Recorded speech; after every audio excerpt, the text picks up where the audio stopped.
PontiSat. What is up, family? Welcome to the PontiSat Podcast. Yo, this is episode 1.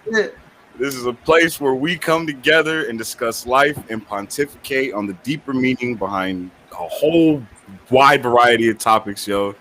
And this, like I said, this is episode 1, yo. I'm Finito. This is DeVito.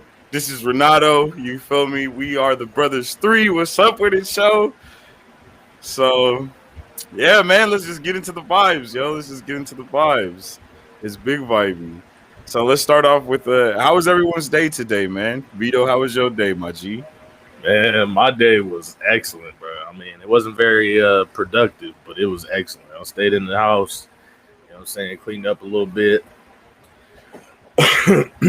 Stayed in my room, played Apex ranked all day, you know what I'm saying? Yes, sir. And we was not leaving the house today after yesterday's experience, bro. That full moon, it got everybody in a mammy. Wildin'. Big wildin' out here, bro. Big I was wildin'. not with it today.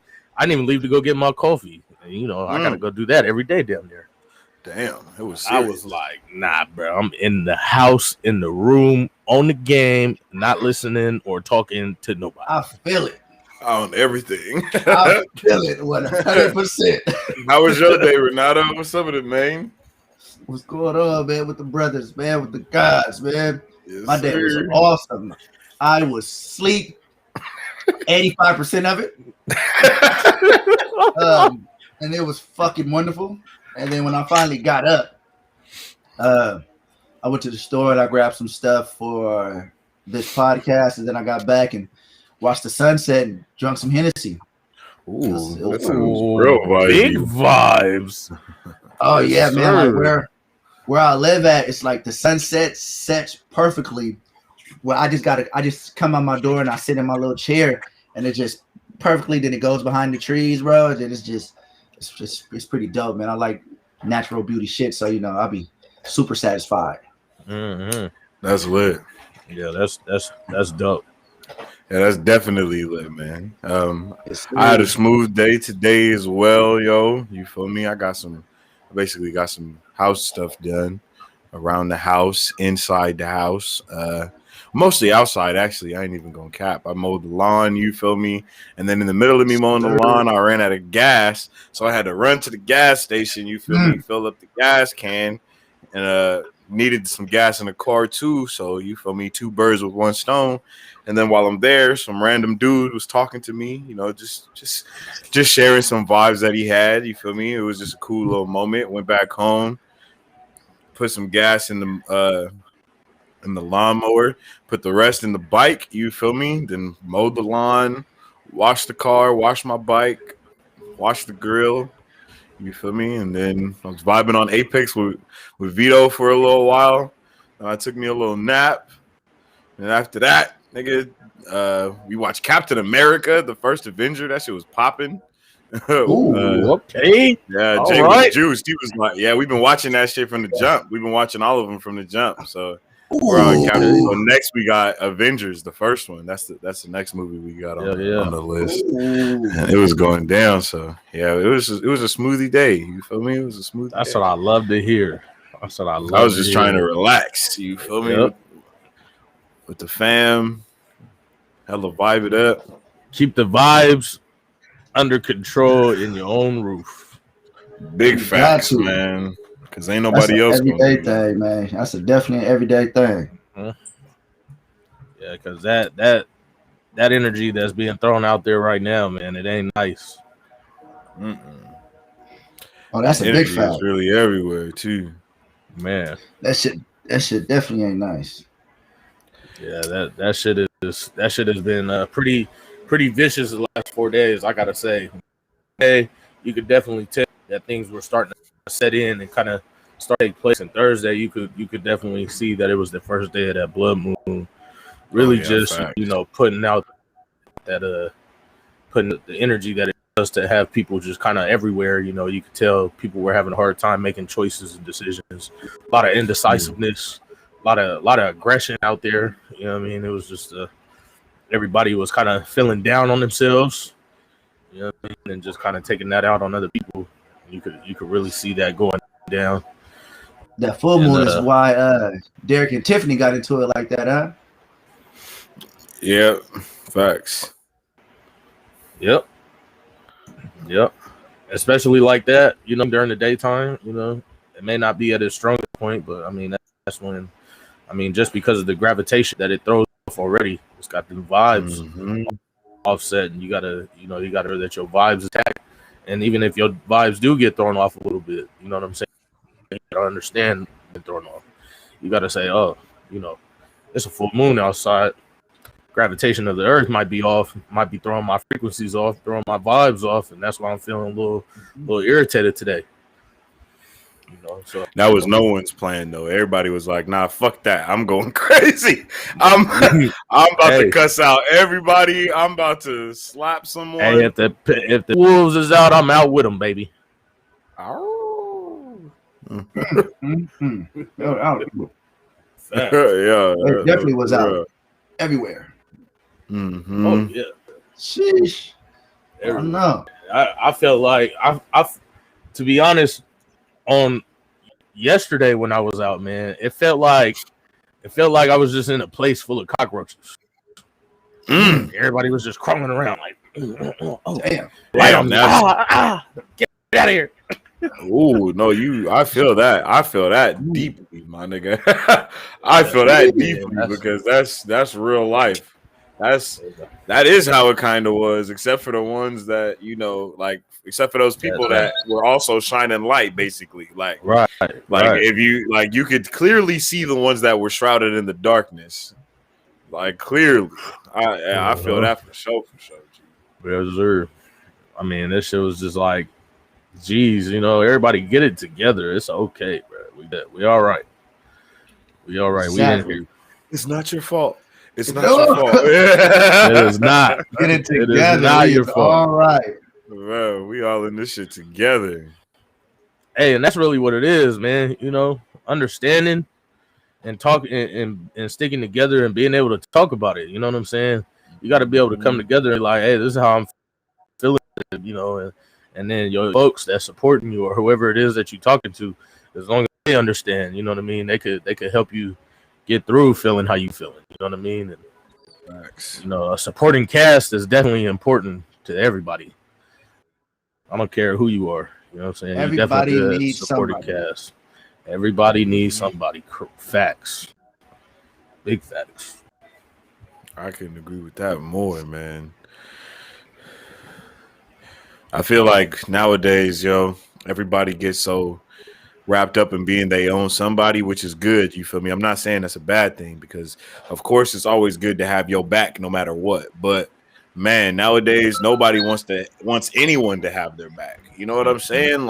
And it's just so sad, bro. Like everybody just want to be lone rangers. Like people forget that the whole purpose of a lone ranger is someone that's been, they can't find no way to go type shit. Like they got made into that. You know what I mean? So if they would just realize that that's the whole purpose of what a lone ranger is and what a lone ranger does, they would have it a lot easier and a lot smoother. You know what I'm saying? Because really, then they could be like, let's line up though. That kind of line up though for you to like. That's everybody want to be a Lone Ranger because they feel like they've been made to be a Lone Ranger. Like you just said, what a Lone Ranger is. Mm-hmm. Everybody is most people are so tired of being hurt and let down by lovers, family members, friends, and they just like, you know what, I'm gonna just be a Lone Ranger because if I just be by myself, I don't have to go through this. But they don't know they're putting themselves through even more by forcing themselves to be Lone Rangers. Because that's not what they want also. They're forcing themselves to be like that. And then they wonder why, they're not growing or they're not happy, even though they've taken all these steps to be happy. But it's like you're taking all these steps, but you're missing the biggest one, which is other beings. Whatever being you is, you're supposed to be around other beings of the same. While you're doing your upgrading to yourself. Yeah. No, that's true. And then I believe it's because more than anything, I don't think people are scared. I think people are are easily intimidated. Mm. My man Doomy said, "Why every time I randomly hop in, y'all saying some shit I need to hear?" Hey man, it be like that. It be like that, fam. That's the vibes, bro. It be like that. That's the vibes, bro. It be like that. But nah, bro. I think that more than anything, people they're easily intimidated by being better than themselves. They're intimidated by who they are. Do you know what I'm saying? Like, I fully agree because I've been seeing that. I've been talking to people, and when I talk to them, they have this look after they do their spill. Because I always let everybody do their spill when I meet them. You know what I mean? mm-hmm. I want to meet you where we at on level ground. I want you to take off so we can feel comfortable. Then I'm going to follow suit after that. And I've been meeting so many people, yo, and that's while I'm talking to them and they're doing their spill to me.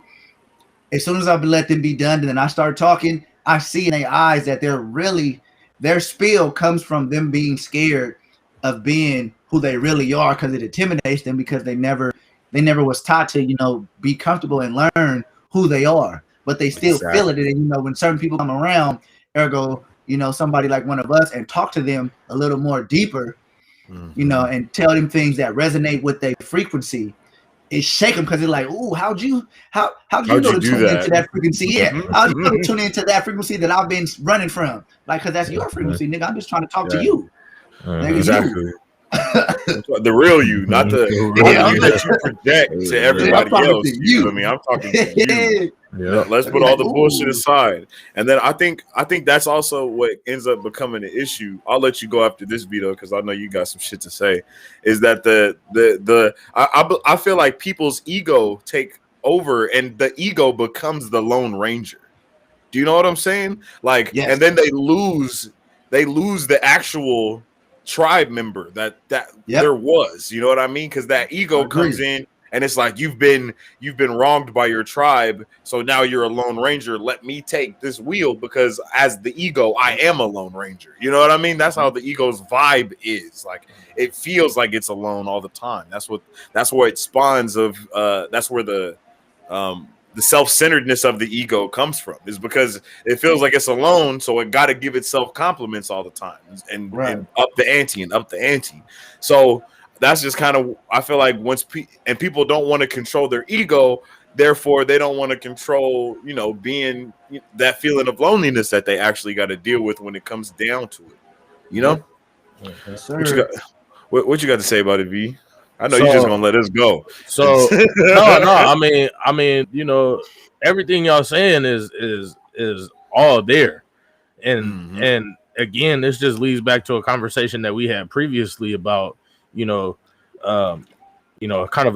a touchy subject, but we had this conversation, and this topic again correlates with that last topic of just don't get the opportunity to be heard, and then when they are heard, that they gotta listen to. You know what I mean? They forget that they gotta give and take information, and however you give and take that information is how you build a relationship with somebody. But you have to understand that at some point in time, you got to give whoever it is confiding in, or what it is that you're confiding in, you got to give that a break sometimes, because you're always going to get caught up in similar situations if you've never dealt with the situation that you were already in before. Everybody is always want to hear the repetitive story of why you got stuck where you're stuck at now. The scenario story might be different, but the explanation is the same. Or vice versa. It might be the explanation is different, but the story was. And not everybody wants to stick it out and try to help you figure it out through those trial and errors that you trying to get with. You know what I'm saying? So there goes you stuck in your ego, like we talking about, because you don't want to hear what that person has to say, and now your feelings is hurt because what they tried to say before didn't work, so they tried a new approach. So their new approach might have been a little more aggressive, or it might have been a little more passive aggressive, or it might have been not aggressive enough, or it might have been a soft explanation, and then you constantly judging on how you getting and receiving that information when all they're trying to do is console you and try to help you figure it out, but you're letting everything else get in the way of that. So now, if you bite them, guess what? They're gonna bite hard. Yep. So you just gotta kind of let it roll, man. You gotta kind of let that, you gotta kind of let it, go with the way that is. But you also gotta like I said, when you giving that information, you also gotta take information from what's being given back to you, and you gotta try to use information, be it good or bad, and you gotta try to use what you got out of it to be able to figure out how you can get to the next step. Yeah. Yes, sir. I agree. For real. I agree as well.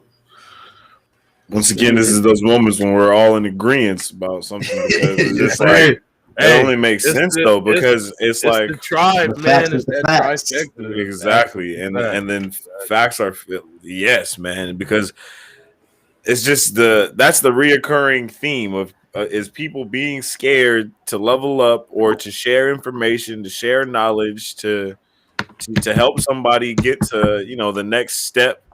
And then the whole verse from the not to get all spiritual or nothing like that. Well, not spiritual, but religious. Not to get religious but there's a whole verse in the Bible. You know what I'm saying? And it's just it's about that exact thing. Damn, I keep losing my train of thought today, yo. That's wild. You was talking about it's a yeah, but how do we get there? Before that, what was it? Oh, you was basically. Oh, if you give a man a fish, he eats for a day. But if you teach a man to fish, he eats for a lifetime. You know what I'm saying? Like that's that real shit right there. Because once you teach somebody how to do something, like it's good. Like it's good from there on. You know what I mean? And they can fend for themselves and survive on their own. Exactly. And then you got to let people be able to come back and ask more questions too, and not not always belittle somebody for not knowing something right off the bat. You know what I mean? Like after that 110th time, you might be like, nigga, you need to get it together. But let them. Sometimes a nigga gotta stumble. You know what I mean? Though, like sometimes you gotta let. And motherfuckers be mad that niggas like nigga, you really let me stumble. Like nigga, yeah, what the fuck? What the fuck are you talking about? Sometimes you really gotta fall. Sometimes you really gotta fall too. You know what I'm saying? And they want to look up at you and say, oh, I put all my trust in you to not let me fall. No, put all your trust in yourself to not let you fall. Yes, sir. Because you other people that really don't care about you, it's gonna let you fall. If I don't let you fall to show you why you fail, then yeah, exactly. Everybody else gonna just laugh at you. It's like trying to show your kids how to tie their shoes. It take them a minute. You know what I'm saying? And their shoes gonna keep coming untied when you're not around, and they gonna keep trying to tie them shoes because they know what's gonna happen. That's them not letting themselves get tripped up and fall. And then I want to add on to this, I want to add on to that scenario, especially is that us as people, we have to understand that exact scenario of when we leave the house, even though our parents or whatever taught us how to tie our shoes, when they not around, our shoes is going to get untied and then we going to have to tie them again. You feel me? And then sometimes we might need help from somebody else that's out to help with it. Like, hey, bro, you know how to tie your shoes? You do? Hey, look, bro, don't laugh, nigga. Or I know you probably gonna laugh, but nigga, I don't know how to tie my shoes, nigga. So I need you to help me. I need you to help me. That's what helped Jay. That's how Javion learned to really tie his shoes even more, because we was teaching him at home, and then when he would go to school, there was a little girl that would help him as well. She would be like, "Hey, you gotta like, you know what I'm saying?" And then after us, exactly. And after you get multiple people telling you the same thing, that's when shit really start to kick in, really start to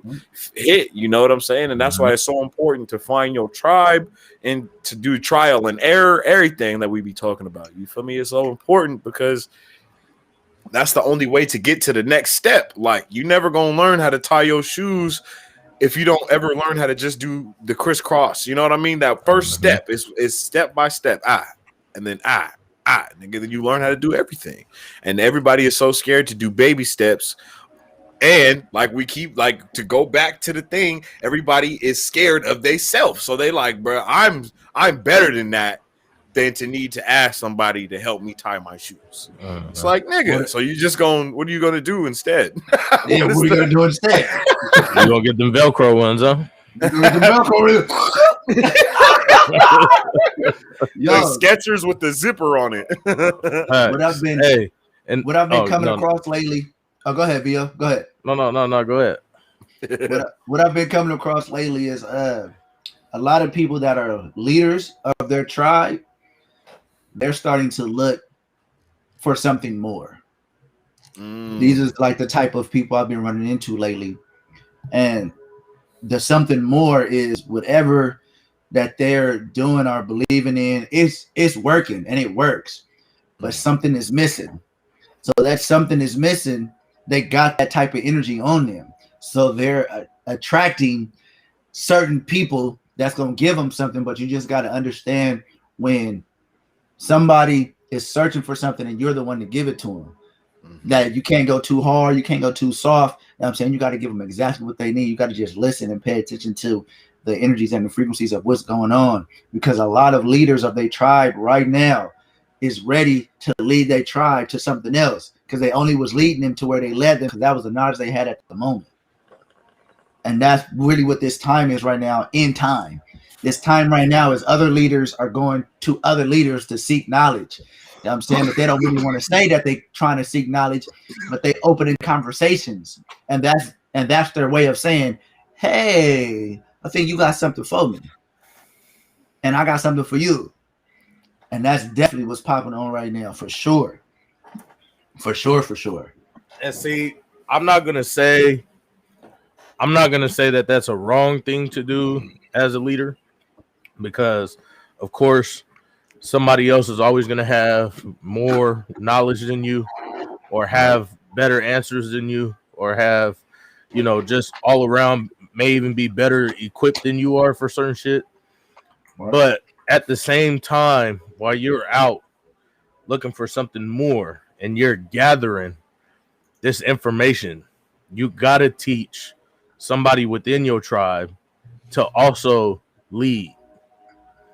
So that way, while you're out, it's like building a home, being the hunter, the feeder, the feeder, the provider. You know what I'm saying? You gotta also show your youngin, be it female or male, you gotta show your youngin that, hey, I gotta go out here and this is what I gotta do to feed us, and this is what I gotta do to support what we got going on here. So when I go out further into the woods, I need you to take this knowledge that I'm giving you right now to protect and step in my place for a little while. And then when you go out and get that knowledge, you got to keep bringing that knowledge back. You can't just keep going out outsourcing and trying to look for something more to and look at it as you're about to leave this tribe for somebody else, or for another tribe, because when you get there, it's not going to be what you expected it to be. You're going to be the rookie. You're going to be the low man on the totem pole. You're not going to be that guy that everybody looks up to. Now you're going to be fighting for position. You're going to be doing all this. You're going to have to be trying to do all this work. You shouldn't have to. You should just learn what you got to learn, and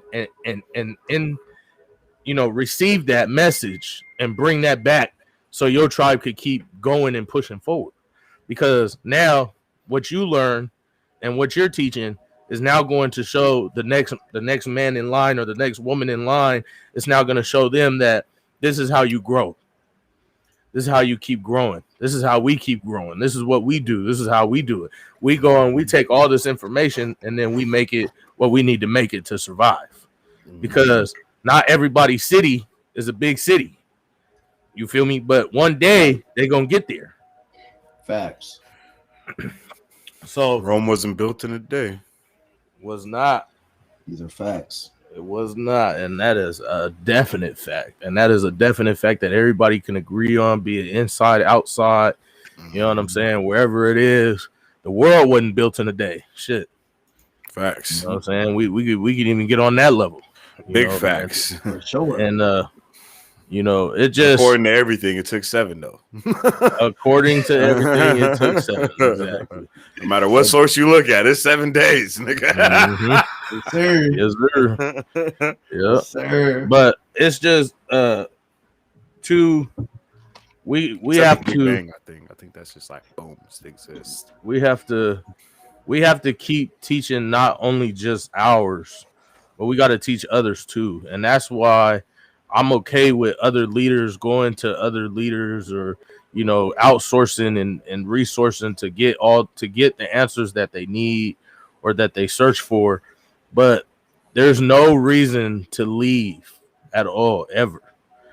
You know what I'm saying? You don't ever have to leave as long as you love you and you love your people and your people love you. You know what I'm saying? That's all that matters. Even if 50 of your people hate you and one of your people love you, it's still a reason to leave. It's still a reason to stay. You know what I'm saying? Now you got 51 people hating you and nobody loving you. Then maybe you just need to rethink on what you're doing and try to rebuild your relationship with those people to get them to love you again, or understand what you were trying to do or what you wasn't trying to do. A lot of things that people take out of context is when somebody is growing, they feel like they being left behind, and that's definitely something that we got to work on as people to get under control. I think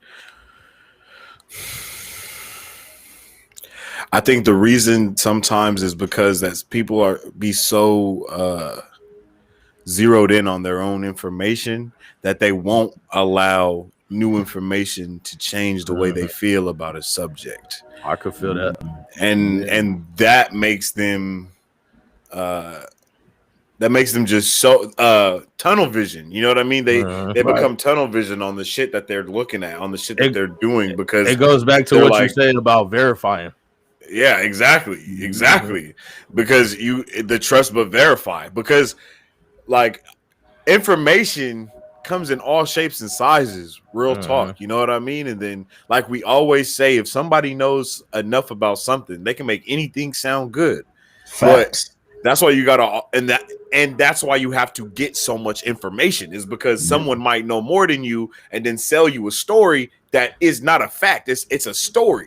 You feel me? And they tell it to you as if it is a fact, and then you just believe it because you trusted and didn't verify. And then another issue comes from verifying without trusting. You know what I mean? That's when you're just trying to prove someone wrong for the sake of proving them wrong. You're not trying to make any common ground. You're just trying to be right. And that's never the vibes. No one ever wants to do that. No one ever wants to be a part of that. Most people want to, and that's why I think we all just try to give information as much as we can, rather than be like, no, that's not right. And especially that's why I'm always trying to say it in a way of, well, the way I see it, or from my perception, it's like this. You know what I mean? Because you gotta let that shit be known as much as you can, that this is my opinion. This is from my perspective. I want you to give me something back from what I'm about to tell you anyway.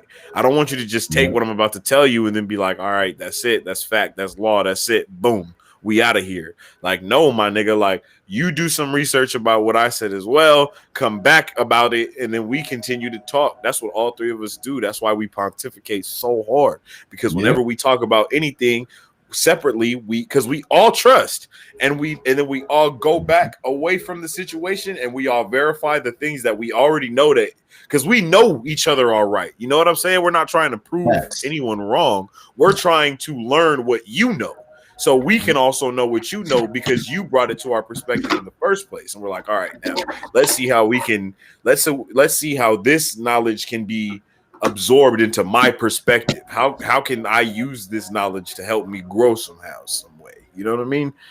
Yep. And I feel like that's what everyone should be doing.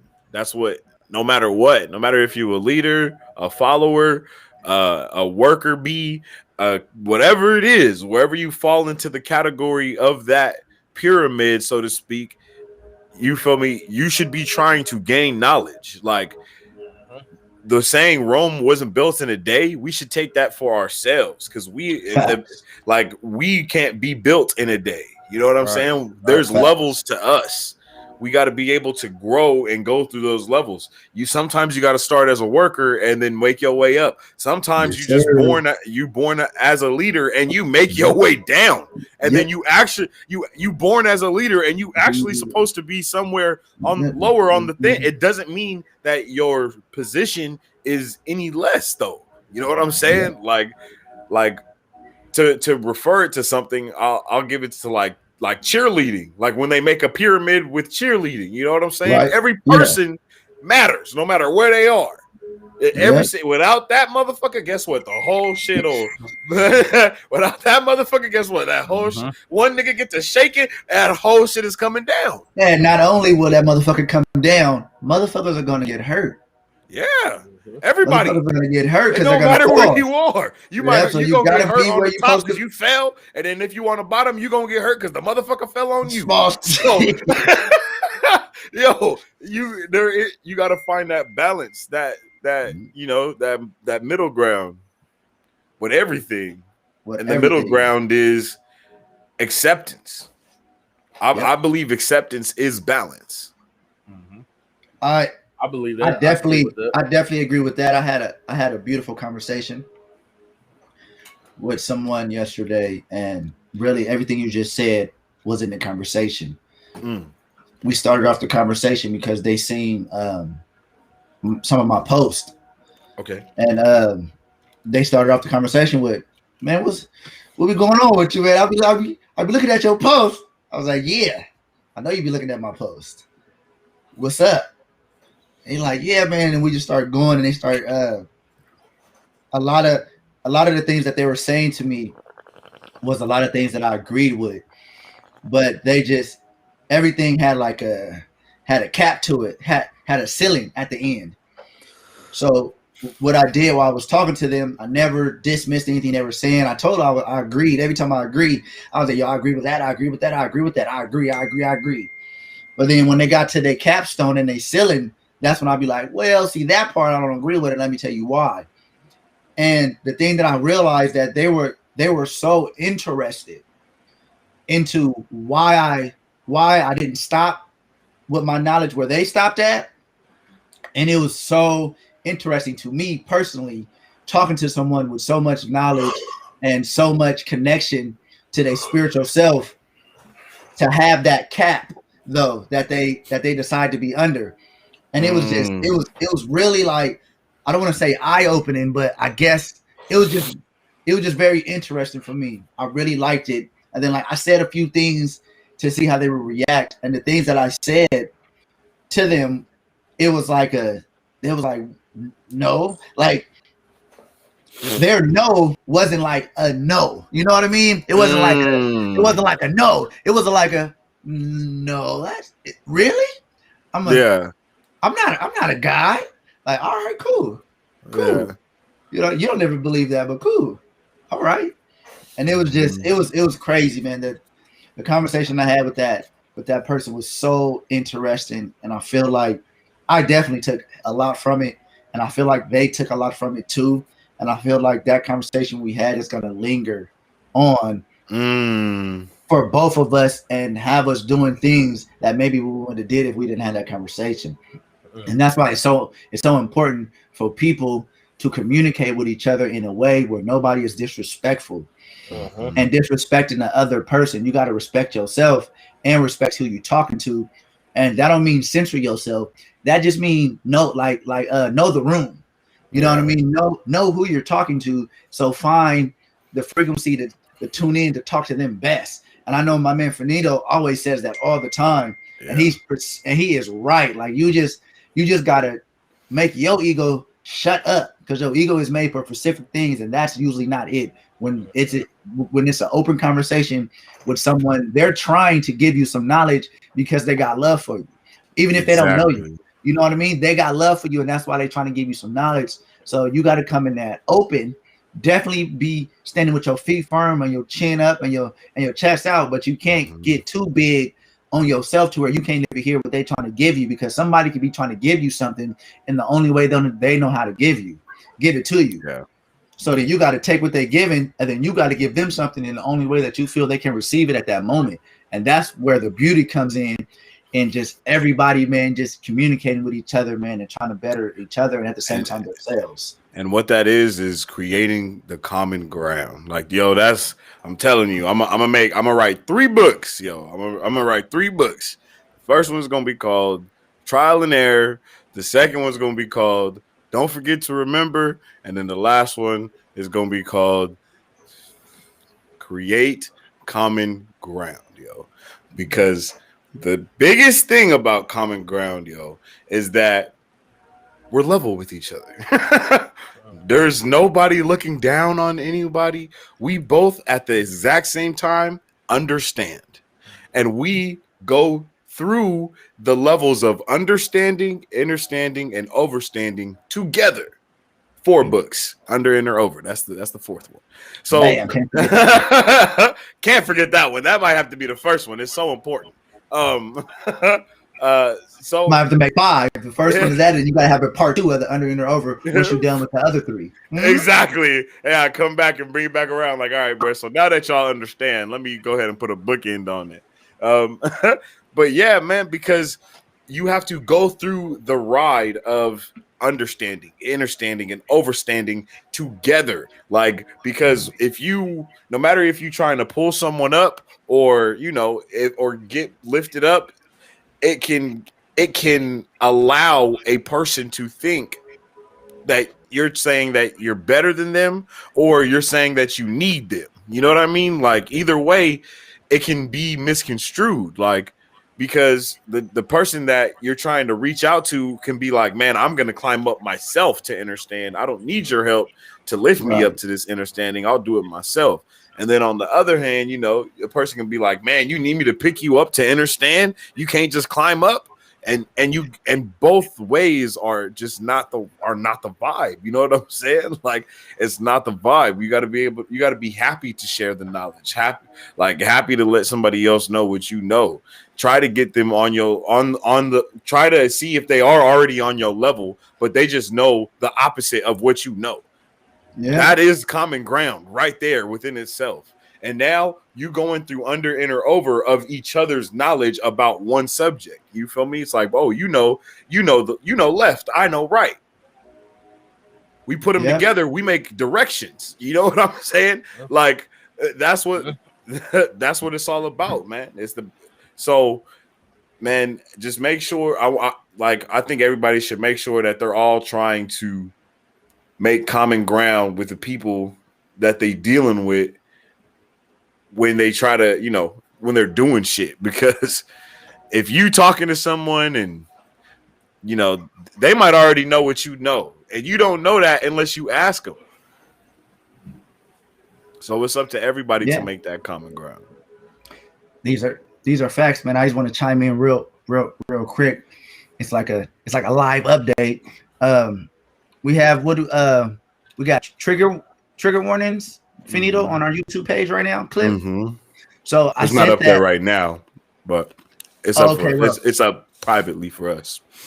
I sent that to someone, and what they got back from that, I'm gonna read right now because they texted me right now. I think they just got done watching it, and they said, "Solid topic and natural communication.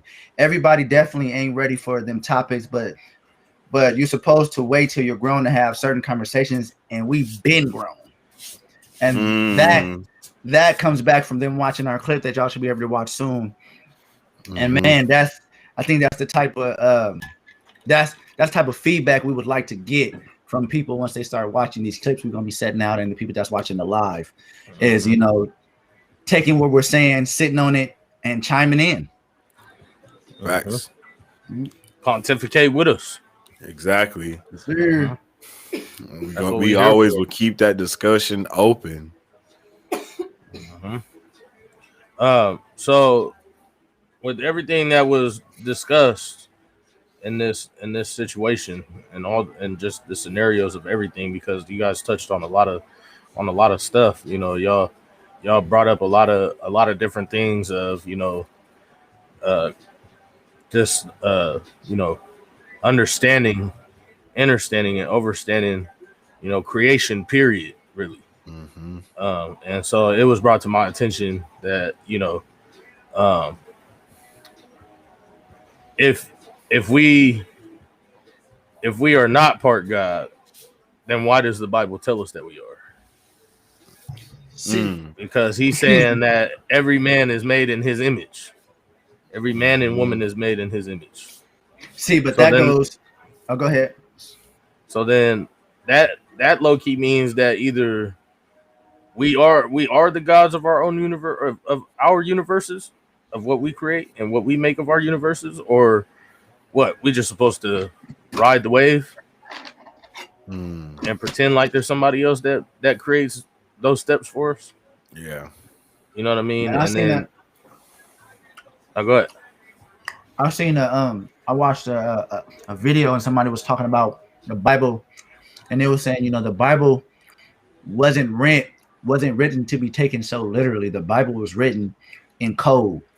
And if you break it down, it's written to the universal code, but you got to know astrology and you got to understand what you're reading, because once you start breaking it down, it's going to be a bunch of 369s, even just the different mantras, because that's what is all through the Bible is a whole different bunch of mantras, Right. to power that certain God, Right. that you're powering. And those mantras are to that God. And basically that's just what he was saying, like, you know. And then the conversation I was having last night, the person was a Christian, and that's where we kept getting to. They kept saying like, yo, you know, because God is the only God. And I'm like, yeah, you feel me? We agree with everything except that cap, even though I agree with that. You just call him God, I call him the creator. It's the same, you feel me? The person who created us. And that's that's what and that's another thing that's in the Bible is God talks about in the Bible, the creator, or the God that everybody believes is the God, talks about there being other gods. Yep. You know what I mean? Right so how? But he just calls them false gods. But nonetheless, he calls them. Still calls them gods. So how do we know that the only reason why he not here? And this was brought to my attention. This is somebody else's statement. So how do we know that those gods didn't take him out of the scenario? You see what I'm saying? And now because you know they always talk about angels coming down, mating with humans, and you know creating this and creating that, hybrids and shit. And then we got different stuff about comic books and those aliens coming down to our Earth and mating with humans again. You know what I'm saying? Again, there's always some type of half breed in the middle of, oh, he's part this and part human. Oh, he's half this and half human. You know what I'm saying? So how do we determine that somebody else besides ourselves is creating that universe for us? No, facts, bro. Me personally. Wait, hold on. Go ahead. Yep. Go a little deeper into what you just said, Vito. What do you mean by that? So what I'm questioning is Renato's situation with the cap, right? Yeah. And that's what that's what I'm asking. Is that what the cap is or was mostly about? Is how do we know who do we know who is writing our universe? Yes, that's if it's exactly not us. If it's not us, then who is it? That's exactly what he said to me. He said, how do you? He said, if you don't believe in religion, I said no. He said, okay, well then, and then he was like, I'm a Christian. I said, yeah. He said, so see, I have a checkpoint. My checkpoint is God. He said, so if you don't have a checkpoint, how do you know what you just said? How do you know who's creating your universe? How do you know the knowledge you getting is coming from the right source? How do you know you are being led in the right direction? I know I'm being led in the right direction because I'm getting led from God. I talk to God every day. I said, now check this out, G. I talk to God every day too, but our perception of God is just different, but we're on the same page. I was like, for one, you got to open up that line. I said, do you agree? He said, for sure. I said, because you didn't always hear God, did you? He said, no. I said, exactly. You got to open up that line to God to hear God. And then once you hear God, He's going to be giving you instructions on a daily on what you should be doing. And you're going to feel it in your gut is if that's what you should be doing. Because if you're hearing a God telling you go kill everybody and you feel in your gut that's not right, then maybe that's not the God you're supposed to be listening to. But if you're hearing from God every day, He telling you go feed the people knowledge and go give people love and raise your kids the right way and talk to strangers and connect with your family, you probably listening to the right God. And he was like, correct. I said, so me and you, we on the same page, you feel me? But we just have a difference on the top end of your top end because you in religion and that's your box with you in. I said, I see your box and everything you believe because I believe everything in the Bible is literally talking about chakras and just you being your best self. Jesus, aka Jesus was talking about opening your chakras, you know what I'm saying, and being balanced. That's what Jesus was talking about. Balance yourself. Once you balance yourself and live out of your heart chakra, you know what I'm saying, once you come and start living out of your heart chakra, that pureness, you know what I'm saying, that's when you're gonna open your eyes and see eternity. You know what I'm saying? And that's all you're gonna be pushing all the time. You're gonna be pushing love, peace. That's why he was like love, peace, not fighting, because he was living out of his heart chakra. But whoever wrote the Bible, it's like a universal law or something. You can't lie. Like you can't say the truth is not true, but you definitely could put the truth there and then put stuff around it to make confuse it something else. people. Yeah, but you can't lie on the truth. You can't mistake the truth. You gotta write it right if you're gonna write it. If you're gonna speak it, you're gonna speak it. And that's the disconnect I feel in religion. I feel like all the religions got the truth in them, which I told who I was talking to yesterday. I was like, I feel like all the religions have truth in them with a bunch of lies. And if you just have a bigger perspective, you can get anything. And I was telling them, I was like, I don't care what nobody believes in. Whatever you believe in, if that makes you be the best version of you, I'm all for it. And that's why I don't like religions, because religions aren't talking about if you whatever you believe in to be the best you. They're not talking about no. Believe in this one, and this one is going to make you the best you. Yeah, or you're going to fucking be dead and die in hell and wither and dick fall off and demons and all types of crazy shit. And it's like, hold on, I don't care what you do. I literally don't. I don't care what religion you in. If whatever you believe in got you coming out of your heart chakra, but you call it your morals or whatever, nigga, I'm good with that. And we can have a conversation without me disrespecting you because I see where you coming from and I know you still coming out of your heart chakra. You feel me? You in a box. So you think your heart chakra is whatever it is, and that's cool. I'm going to tell you what I think it is, and maybe you might hear my voice later on when you feel like that's what it is, or maybe you won't. But at the end of the day, I don't care what you're doing. Just keep on giving that pure love out, babe. Just keep doing that because that's what it is. And I feel like what you're saying, I agree with what you're saying, of course. And I believe that when people try so hard to look through one pair of, lenses, or they find something and then they put a cap on anything, I think that is what the issue is. Yes. Is capping it is trying to cap anything. You know what I mean? Like, for sure, because information is quite endless in certain, you know what I mean? Like information goes like everywhere. Like so you can't, if you're capping something, that's because you capped it. That doesn't mean that there's a cap on it. That just means that you found some other information that you didn't like that went along with that, and you was like, nah, I'm gonna just believe that until this point, and then everything else I'm gonna just let that go. And in certain instances that is okay, but it's only okay if you connect to another piece of knowledge that continues that. So you're not tunnel vision. Being scared. That goes back to people being scared, Finito, because if you put a cap on something, that's because you got, like you said, you got some information that made you unsettled. And then since you got some information that made you unsettled, you pull back. And I think for me, I really believe this was happening to the person I was talking to yesterday. And that just made me even just double down on what I already believed, because I seen it with my own eyes. It was right in front of me. It was, once you get information that rubs you the wrong way, then you're like, oh no. And with most people, it's like people in religions, they don't like spirituality because they feel like what I said earlier. How do you know where you're getting your information from is the correct source? Because our religions always warn you about that. And that is a good warning. That is a true warning. That's a good warning. It's wild how they all warn that shit. Right. That's a good warning and a true warning, but that gives people something to be afraid of, and that gives people a cap. That gives them, I'm not going to go over there because over there may be monsters.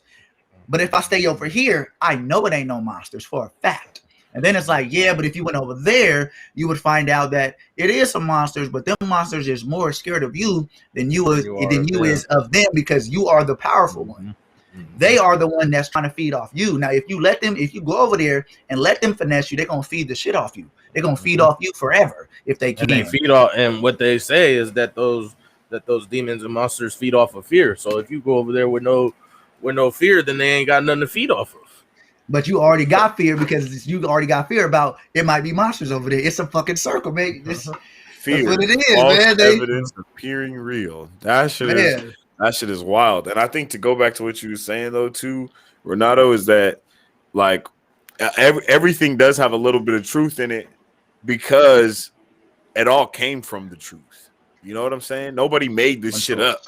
You know what I'm saying? Like, there was one story, and it just got regurgitated over the years in multiple ways, depending on the people that it was, said through. And then, if I live, what's up with it? My bad. I'm just chiming real quick. I remember something you said to me. I told you I think I asked her or something. I was like, yo, no, I told you. I said, bro, everything came from one book. And you said, no, bro, everything came from us. We are the book. Now go ahead. Big continue. Facts. Yes, and that is the truth, is we are the book. And I feel like once the shit started happening in history that we know, the history that they tell us, once all that shit started happening, the message got misconstrued along the ways for us, but in other places, the story is a lot different. If you go to Africa, if you go to Jamaica, if you go to these different places, they'll tell you a whole different part of history that's not even, documented. And if you just go to South America, you know what I mean? They'll tell you an entirely different story. Like, I got some partners whose abuelas will tell you a different story than what's in the books. You know what I mean? Like, they'll tell you, bro, like for real. Like, so I feel like once we let go of the crutch, the idea crutch of information, of one source of information being a grand source rather than information itself being a grand source, if that makes sense. You learn what you learn. You learn what you learn, period. The main thing is gonna take you. The main thing, my bad, I didn't mean to cut No, you good. You good. Before I forget to say what I was about to say, the main thing in this situation is to stop trying to argue what you know with what's being told, and just receive it and verify that. Always remembering and verifying. That's it right there, man. Once you get information and now you got the information and some shit happened, you can be like, oh shit, that's something that somebody already told me that was the deal. You know what I'm saying?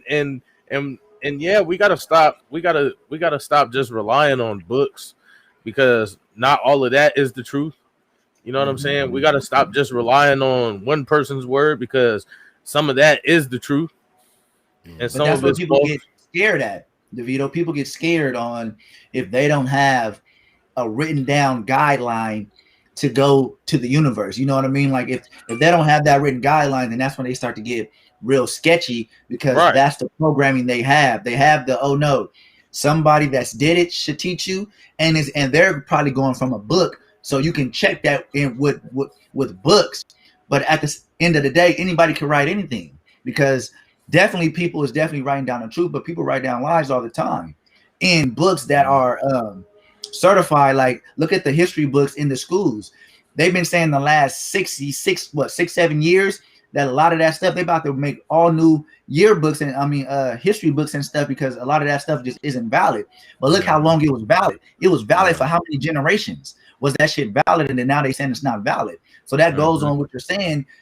It gets very tough for people when they don't really have a straight, I could see it, I could touch it guideline, and that's a book. You know what I mean? And that's where it gets super scared, because now it's like, now you're just in the cosmos, and everything that you've been told tells you it's a lot of stuff in the cosmos, so be careful. which is a fact, but that fact is meant to warn you, not to stop you. Right, exactly. And that's where, again, that leads back to your gut feeling. If it feels wrong, you know that it's wrong. If it feels right, then you know that it's right. It's just like what you were saying, man. It's about going with that gut feeling and understanding what that gut feeling is. But you got to understand too that with that gut feeling, that's also you making those choices. That's not somebody else telling you to make those choices. You made the choice to go to God to be able to, I guess, tell you what you should and shouldn't be doing. You know what I'm saying? We gotta start letting go of the crutches, man. And I get it that we're scared and that we got fear of all of these things, that we don't want to believe that it's us, that we don't want to, believe these things, these certain scenarios of certain shit. But we got to get over that. We got to start. That's what I'm saying. Again, this leads back to communication. If we don't talk about it, and then who's going to talk about it? No, facts. Because we already lived in generations down this whole entire time. We've already lived in these generations of where we don't talk about it, and that's what keeps pumping the fear in us. Yeah, it's like, why didn't they talk about it? Why didn't they talk about it? Exactly. If they didn't talk about it, then we should. Then we shouldn't talk about it, but we should. Facts. Man, I had a part of. I'm going to keep going back to this conversation I had yesterday, so y'all bear with me. But part of the conversation, they was like, yeah, God, because I was like, God's energy, da da da da, and they was like, no, God is so much more, and I was like, exactly. I was like, the definition of what we both agree is God. There is no definition. Any words that we're gonna use is disgustingly off and like very disrespectful. Yeah. And then they agreed, and I said, okay. So now, and they had kids. The kids was there. I was like, so you're a human. That's what we're going to agree with? He said, yeah. I said, okay. And you're in a body, correct? He said, yeah. I said, so your soul is who you really are. He said, yes. I said, so your soul is basically puppeteering and living in your meaty body. He said, yeah. I said, so you are not your body. He said, yeah. I said, so you are your soul. He said, yeah. I said, okay. So if you are your soul and you was made by God, then that means God got to be something like your soul, right? Which is pure energy. He said, yeah. I said, so what is your kids? Are your kids not a little you and a little of their mother? So they're little humans. He said, yeah. I said, so how come you're not a little God? Hey, that's a good. That's a good point. Hey, that was a very good. That's a smooth transition. I'm not even gonna lie, bro. Like, even when you circled it right now, I was like, I was like, nah, for real. Hey, yeah, hold on, that definitely made the light come on. In the chat, Amari James' dad, he said, so that gut feeling, is it from the love I got growing up or the ass whooping? So you're gonna have to. You're gonna wait. Before we can discuss that, we've talked about a lot of things, so we need you to expand on that, because I'm not sure where you brought that, like where that came in our conversation. So, and then he also just said, "Wow, drop the mic." So you might have answered what he said with that line, because that was fire. That shit was. Shit was straight heat. Yeah, I know he did come in with that gut feeling part about what I was saying. Okay. And elaborate. And so what basically what he's asking is, again, where I'm saying that we got to talk about it instead of abusing our kids or just abusing. Oh, from a previous video. Oh, okay. From the is it from the trigger? The trigger warning? I don't think any of that is actually, because that's not live, right? I don't think it is. Because I sent it and it was on YouTube. It's unlisted to where okay. if you have the link and you send it, like you'll get that, but on our page it's not actually there. Yeah. I'm not sure what previous video, but it relates to the religious aspect too. I'm not sure what previous video you might be talking about, my man, but okay, so hold on. I think what he's saying is, let me know if I'm wrong from him. I think since he's saying they're religious, he's saying is the gut or the ass whoopings. I think what he's saying is, does he know what he's been taught is real because of his gut, or do he know what he's been taught is real because he was beaten to it? Oh, I think that's what he's saying. okay. So I think that's what he's saying too, from what you just said. Because that makes so a lot of sense. I originally thought that's exactly what he was saying again. Also. Okay, and that's where I was Go still ahead, Vito. going into saying, instead of beating those perfect. He said perfect. Yep, that's exactly what he meant. Instead of abusing and beating those choices into us. See, when I got an ass whooping because I was trespassing against someone. Oh shit. Mhm. And a lot of other people get ass whoopings because they feel like what their kids are doing is just wrong, period, and they not telling them. So that again becomes abuse. See, when I got an ass whooping, my mom let me know. Oh yeah, Nigga, this is why you getting the ass. Big You know what I'm saying? That fucking you went over there. You stealing? Yeah. Yeah. Oh yeah. So what's the guy's name? My bad, Finito. What's his name? Amari James is Amari. dad. How does Amari know that what he think is the right path because his gut tells him that, or because his gut is telling him that because it was beat into him, so now that's his gut feeling. His gut feeling was basically he was basically led to have that gut feeling from being beat, and it sounds like he's saying, how does he know the difference? Right. Yeah. And so that's what oh no, go ahead. Go ahead. Okay. And I believe that's where that conversation that we have of anxiety having two sides comes in. You know what I mean? Because what is anxiety can also be excitement. So that's why it's so easy for those feelings to get misconstrued or to get those wires to be crossed, because that very, action of thinking about it, it can either bring up a traumatizing subject that makes you feel that way, and now you're going crazy with anxiety, but you've been taught to cross that wire to think that it's actually an excitement instead. So and then so that beating that you got is directly going to correlate with anything, no matter what, just because of how your brain will cross the wires. So that kind of goes into another conversation that we've had that before as well. But yeah, that's I just wanted to put that in there real quick. So Vito, hold on, DeVito. I got people texting my phone asking where can they watch us at right now. I'll send you the link is in our chat, and then you should copy. Is it only on Facebook? No, we're on Facebook and YouTube. We're on YouTube. We're on Facebook. In our messenger, the video is there. So you should just be able to go in our messenger, copy that link from the YouTube video, and then send it out. So again, this again correlates back to what I'm saying about the abuse factor and the situation, because like I said, when I got a whooping, I also got whooped and explained to. And I took in more of the explanation than I did the ass whooping. Yes. The ass whooping was extra to me. You know what I mean? So but I understood. To just say just keep your point, and I'm just gonna say I think the thing is that the ass whooping without explanation is what causes the issues.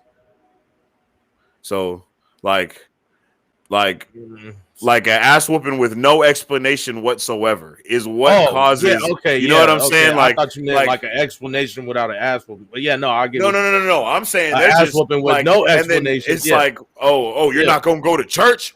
Whoop your ass, and it's like, wait, why? Like, why is that exactly? And then it's you gonna question me? Whoop your ass. It's like, okay, now I'm taught to not even question things. I'm not taught to even want to get more information.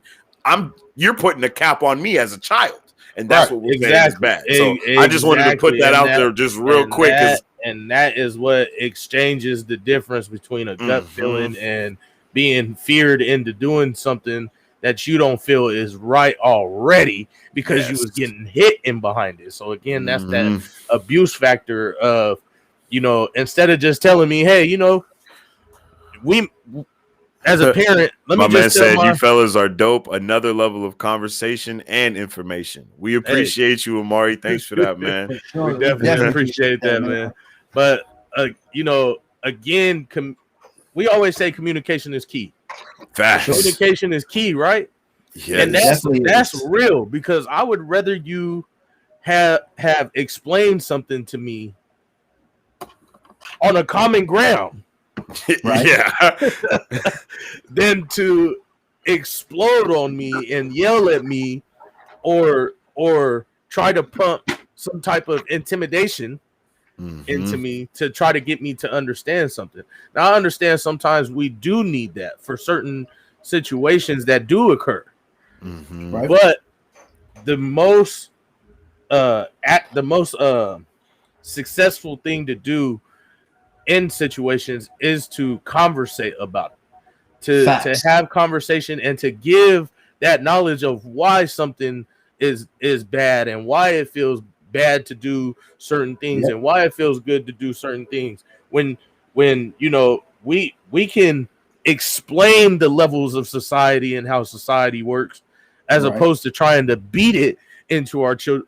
You get what I'm saying? Like, sometimes a kid needs a little, you know what I mean, to let them know. See how that hurt? Well, just like that hurt you, that's how you hurt them by doing what you just did. Sometimes adults need that same shit. Sometimes adults need that same shit. Exactly. Because they didn't catch on as a kid. And a lot of people still think that they have to go beyond that, but you don't. You just gotta keep explaining why that shit hurt. You know what I'm saying? And why that hurt somebody else. So stop doing what you're doing. You know what I'm saying? Or keep doing what you're doing. Because what you do when it feels good and it feels good to other people, okay, now that's your gut feeling telling you, okay, now you want to keep doing what you're doing. But you keep doing stuff to hurt people, stealing, hitting them, shooting them, killing them, whatever you're doing out in these streets or wherever you are, because mainly this stuff happens in the streets. I don't care if you're an officer or you're this or you're that, or, you know, whatever it is that you're doing. If you're out there, you're out there. If you're gang banging, if you're doing whatever out in those streets, that's where it mainly happens at. And we have to understand that communication of letting somebody know, hey, you know, let's not do that because this is what could happen.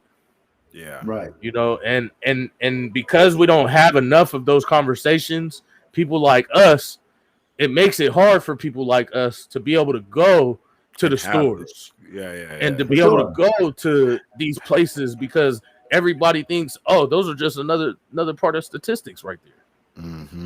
Oh, he looked like this guy over here, but in all reality, I got some gems for you. Yeah.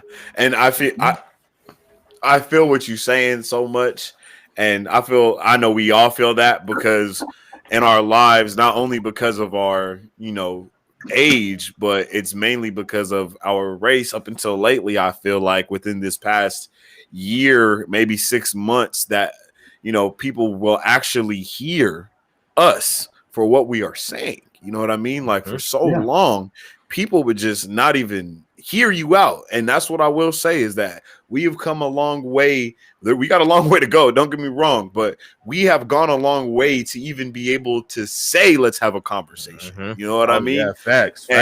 Because before, you was getting your ass whooped for that, you know, and our parents are very much traumatized and triggered by the things that they went through, you know, each one of them in their separate ways, you know, like, just period. And they tried to do something different.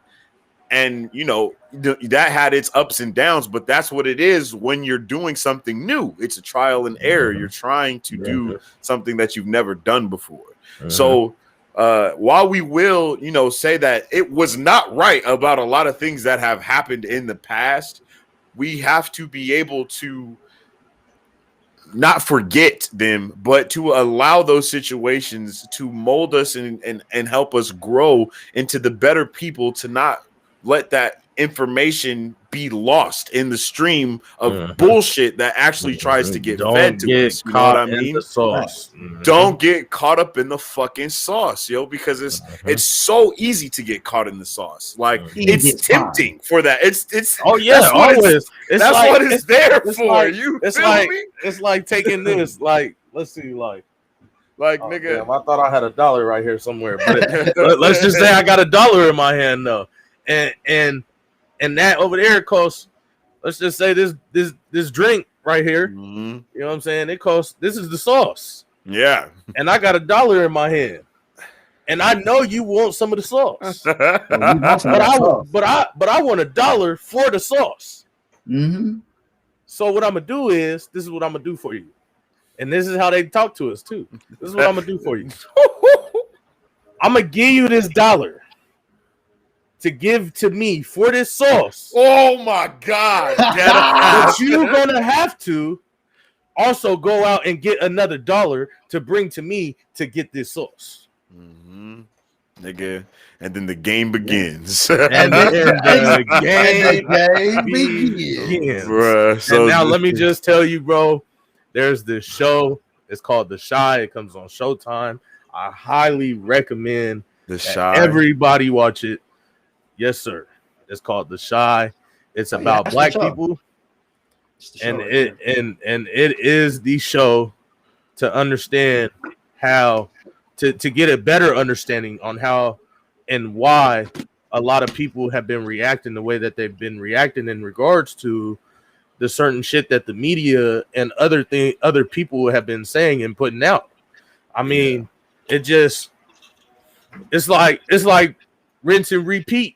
You know what I'm saying? And then Pete fell off. You know, it's one of them. It's one of them. It's one of them. It's rinse and repeat. Then got on the boat and Pete fell cycle. off. I believe that's what I believe that's what Amari is saying. Is Yes, the sir. cycle.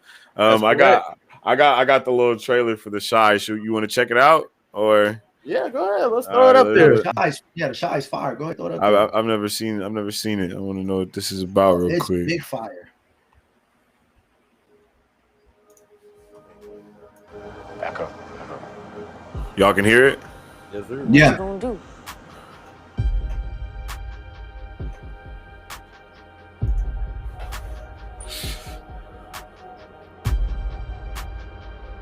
Baby, we just go to the police.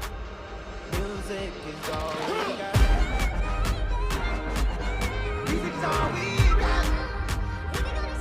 Oh, so this shit is real. It's real, Yes, real, sir. bro. Oh, this shit is real. I ain't even ready for this shit. Oh, well, you in it. This shit don't even feel real. Woo. Oh, Common? You sweet? I'm not sweet. Oh, so you a gangster? I guess so. You're raising a gun at a police officer. Who broke into my house? Grandma wasn't playing. Yeah. Oh, shit. Hey. What's your name, girl? Keisha? You want to stay for breakfast, Keisha? Yeah? This is the shit that ain't like what it hurt. This is officially first. This is the third. This looks fire, bro. It's Oh, super fire. it is gems on gems, bro. It's not all about you anymore.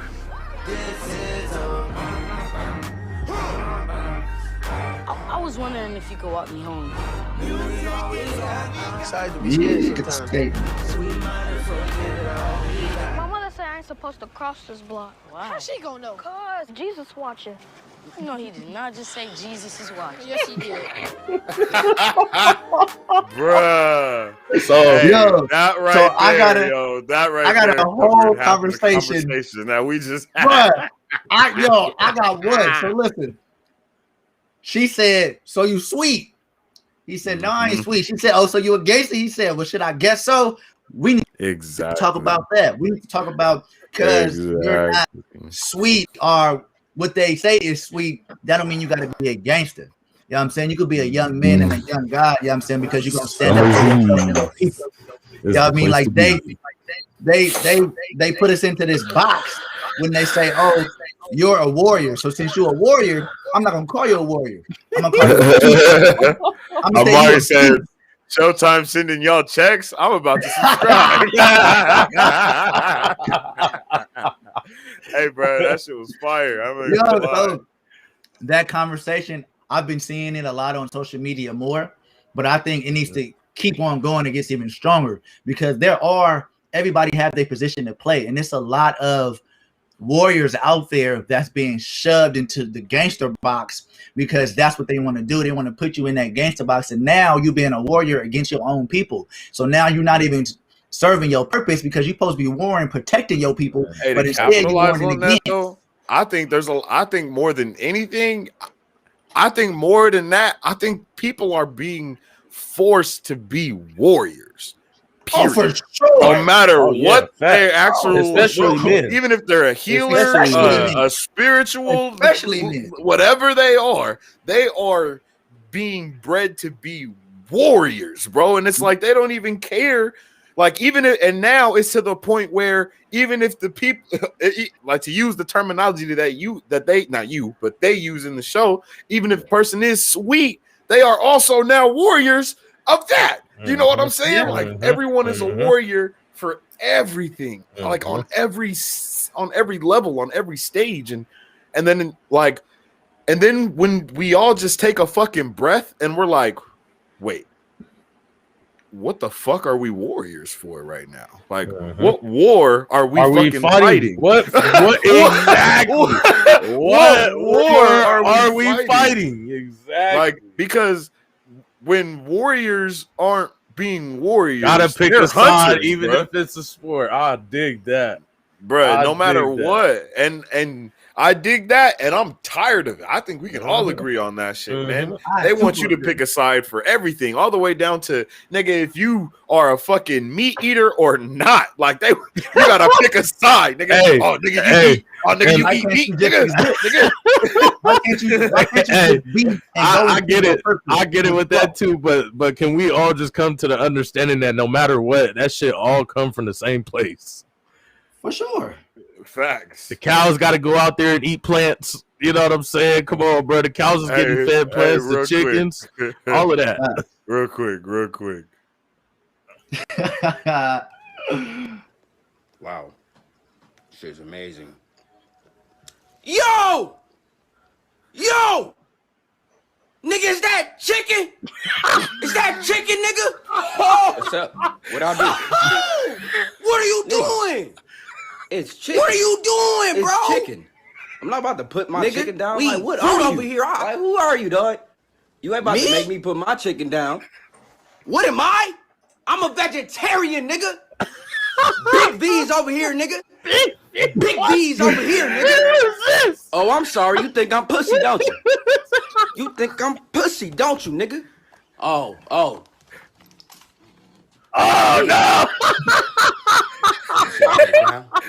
Yeah, it's real now, huh? This nigga for real. Yeah, for real, nigga. Put the chicken down. Oh, no. Hoe ass nigga. Why you pulling that bitch out? Why you pull that out?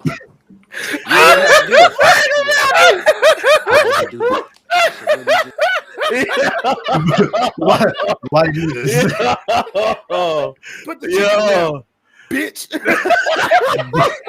Oh, you think I'm pussy, don't you? Bruh, that video is the definition of everything. Of society, nigga. That is society, man. People just can't leave.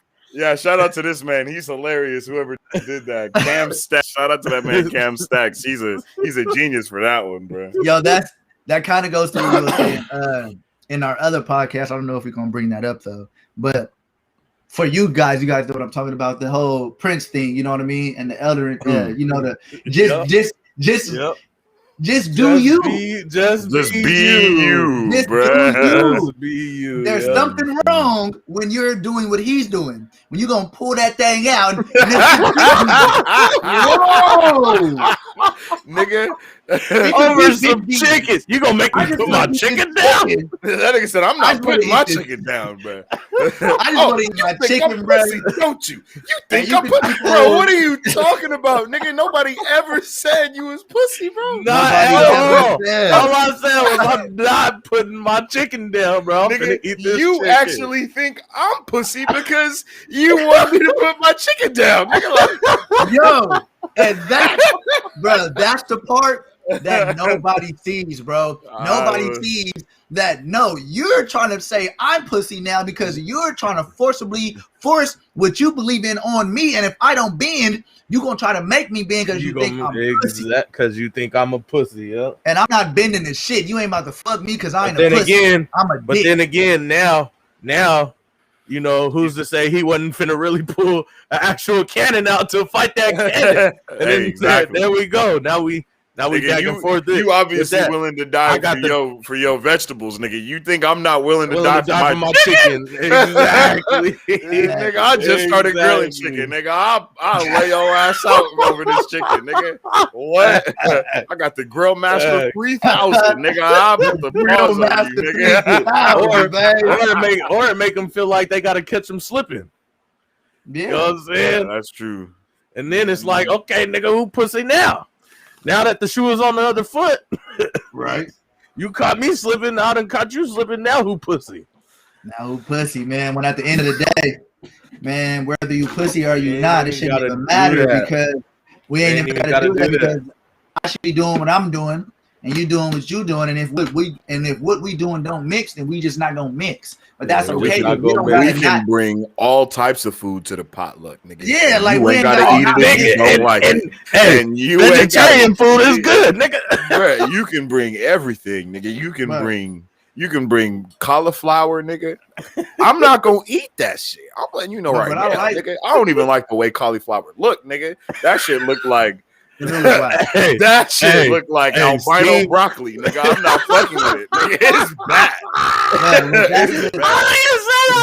Albino broccoli. Well, that's the. I was just saying. Hey, but steamed cauliflower is good though. But damn, see, and that's cool because that's what you believe, and that's cool. Exactly. And then look, and then it'd be like, nigga, wait, steamed. I ain't never had steamed cauliflower. Nigga, maybe if I try it steamed, I'll fucking like it. Right, exactly. But people be so dead set on what they like and what they don't like. People be so judgmental.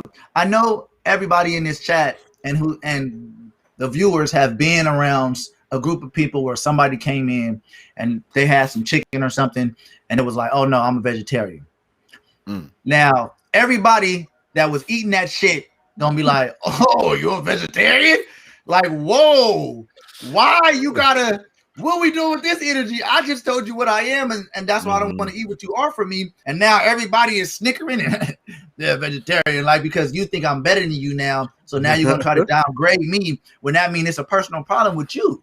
You got a personal problem in yourself, and now you're throwing it back on me because I never came in this motherfucker with my tall hat on and my motherfucking collar switched up and said, oh no.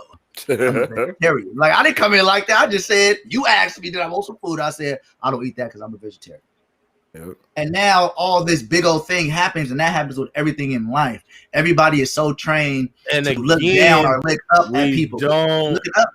Talk about it. We don't talk about it. We don't ask the right questions. We don't ask. Exactly. That's interesting. Why are you a vegetarian? Exactly, bro. See, that's that, bro. But also to say that too, because that's some real get shit. it to me. Hold on. Yes, sir.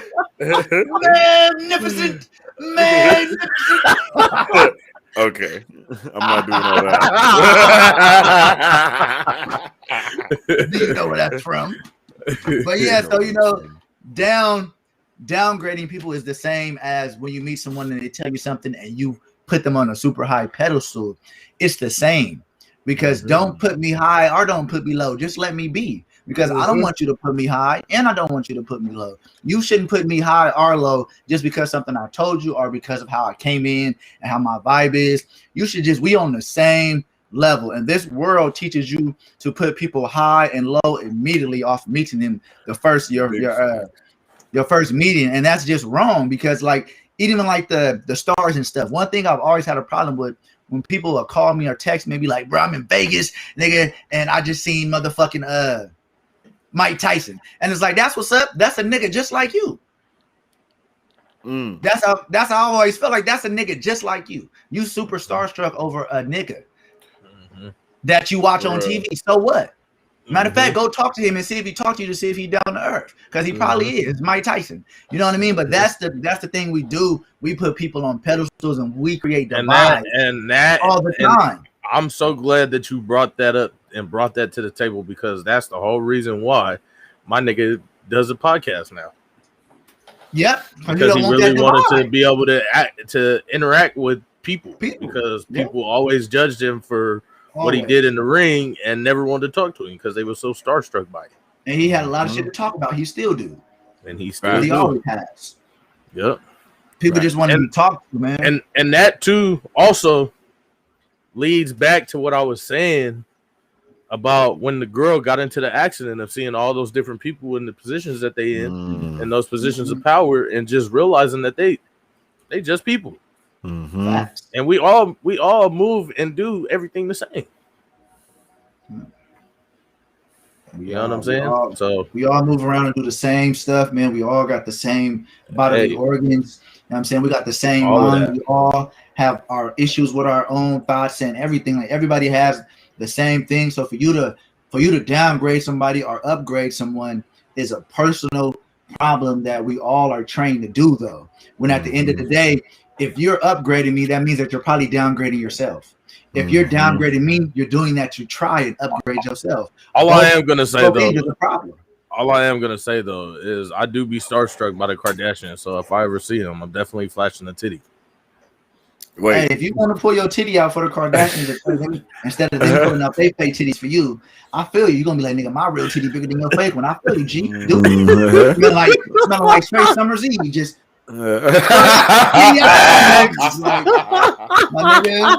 don't even know what that is.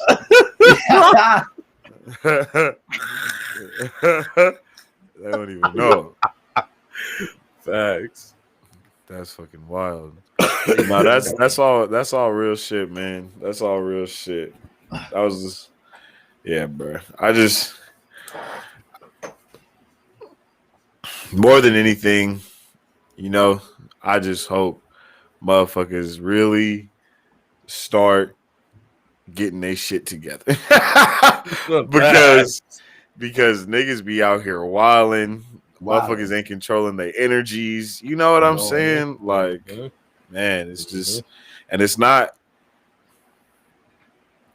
I don't want to say it like that, but it's not rocket science, so to speak. You know what I mean? Like, it's not rocket science, bro. Like, I mean, don't make that shit not really so a lot of ways you can put it. Don't make that shit so hard, fam. Like, you are literally scaring yourself into that shit. Like, you scaring yourself into not growing. Like, what? What? What is bro, get it together, family. You know, like that's not what we doing around here. That's not even what the vibe is. Bro, like I'm telling you, bro. Like even just doing these podcasts, or when I was streaming on Facebook, you know, and I would be like, bro, I just never imagined myself doing this and being on camera, and you know what I mean, just doing this period. You know what I'm saying, or even just starting my business. I just never really like put that much thought into it. And I think because I didn't put that much thought into it is what, kind of held me back also. You know what I mean? Like, even though I talked about doing it all the time, I like, even after I was done talking about it, I never really like put a lot of thought into it later on. You know what I mean? And I think that's where some people might be having, could be experiencing issues also. Because it's like, man, this shit just happened, and like, yeah, man, I talked about doing it, but I don't know. For some reason, I just never put my foot forward to do it because I just didn't think about it later on. I think this kind of goes back into the very first thing that we said at the beginning, which is being scared. You know what I mean?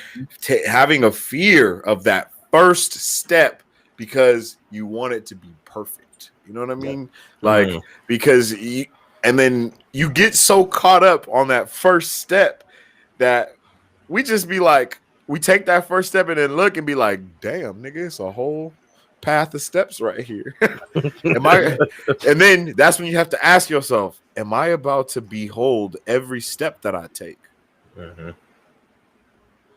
Because if I behold every step that I take, it's going to prolong my journey. Yep. And then on the same side, am I going to rush past these stones? Because then you don't realize about the environment that you're actually walking through. You don't realize the scenery, you know? And then sometimes you have to realize you go with the flow. Oh my God, look at that. Like, oh my gosh. You might have to run. You might have to walk. You might have to jog. Nigga, you might have to climb. Nigga, exactly. You might have to get down and go into some shrubs, nigga. You might have to get a machete out and start chopping away at some fucking shrubbery or vines. You don't you never know what you might have to do. Ooh. So you gotta be prepared. What? Thank you for saying that, because you reminded me of something that I was thinking about for this chat earlier today. So earlier today, it just